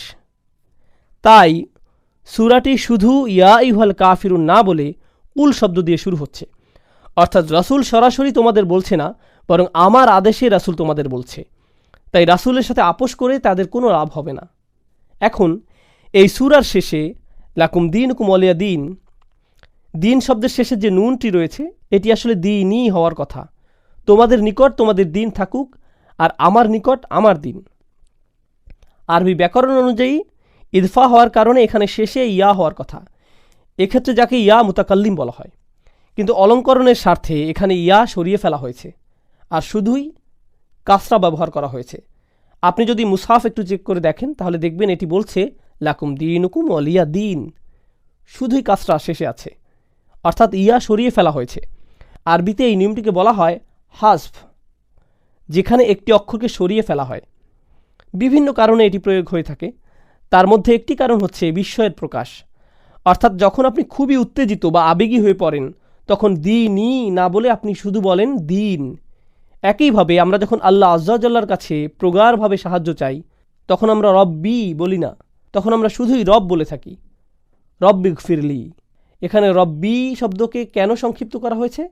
কারণ আমরা আল্লাহ আযজা ওয়া জাল্লার সামনে মরিয়া হয়ে আবেদন জানাচ্ছি, এটি অন্তর থেকে তার প্রতি নিবেদন। এইখানে এই সূরায় হাসফের ব্যবহার হয়েছে যাতে করে নিজের দিনের ব্যাপারে রাসূলের দাবি স্পষ্ট ও গাঢ় হয়, এটি আমার দিন। আরেকটি কারণ হচ্ছে ইয়া দ্বারা এখানে স্বয়ং রাসূলুল্লাহ সাল্লাল্লাহু আলাইহি সাল্লামকে বোঝানো হতো, কিন্তু হাসফের দ্বারা এই আয়াতে রাসূলের ভূমিকাকে সংক্ষিপ্ত করা হয়েছে আর আল্লাহর ক্ষমতাকে ফোকাসে আনা হয়েছে।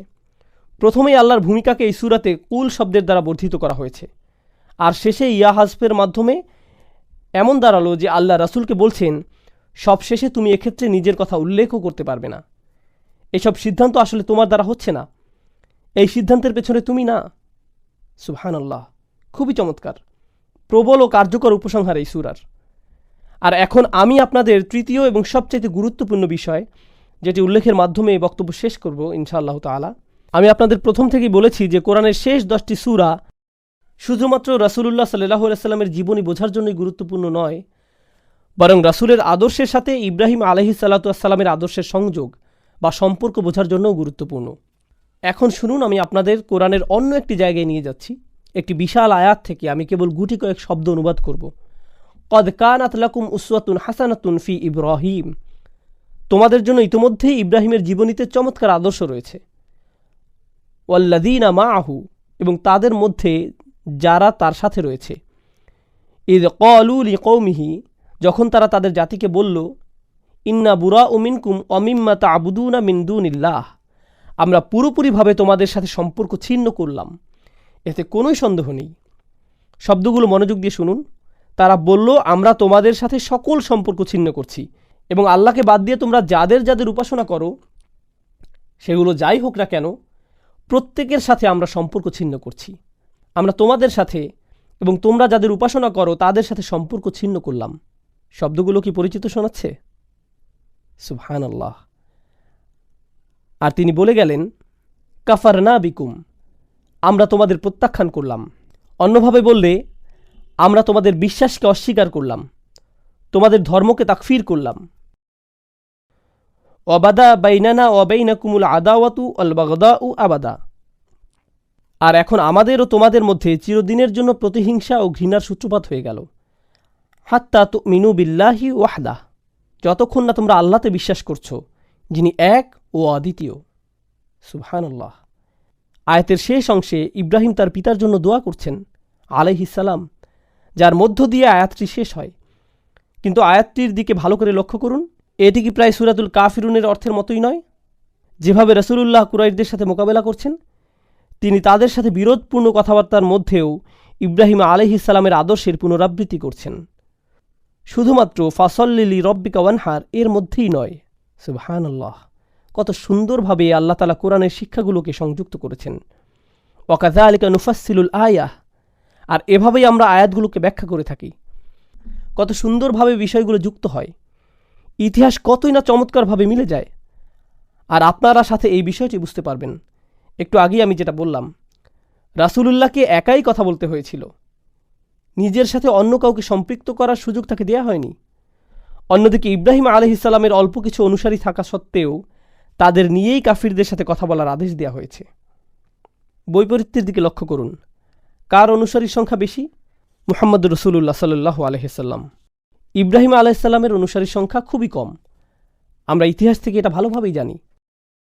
তার অনুসারীদের কথা খুবই কম উল্লেখ করা হয়েছে, এমনকি তাকে একাই উদ্দেশ্য করে উম্মাতান বলা হয়েছে। কিন্তু অল্প যাই তার অনুসারী ছিল, তাদেরকে সঙ্গে নিয়েই তাকে তার জাতির বিরুদ্ধে দাঁড়াতে বলা হয়।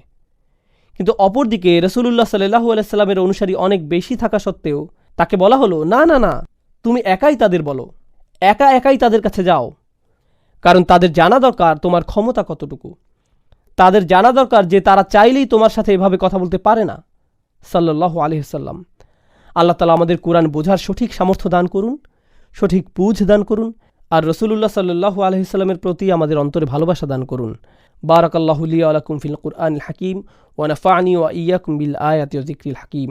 আসসালামু আলাইকুম ওয়া রাহমাতুল্লাহি ওয়া বারাকাতুহু।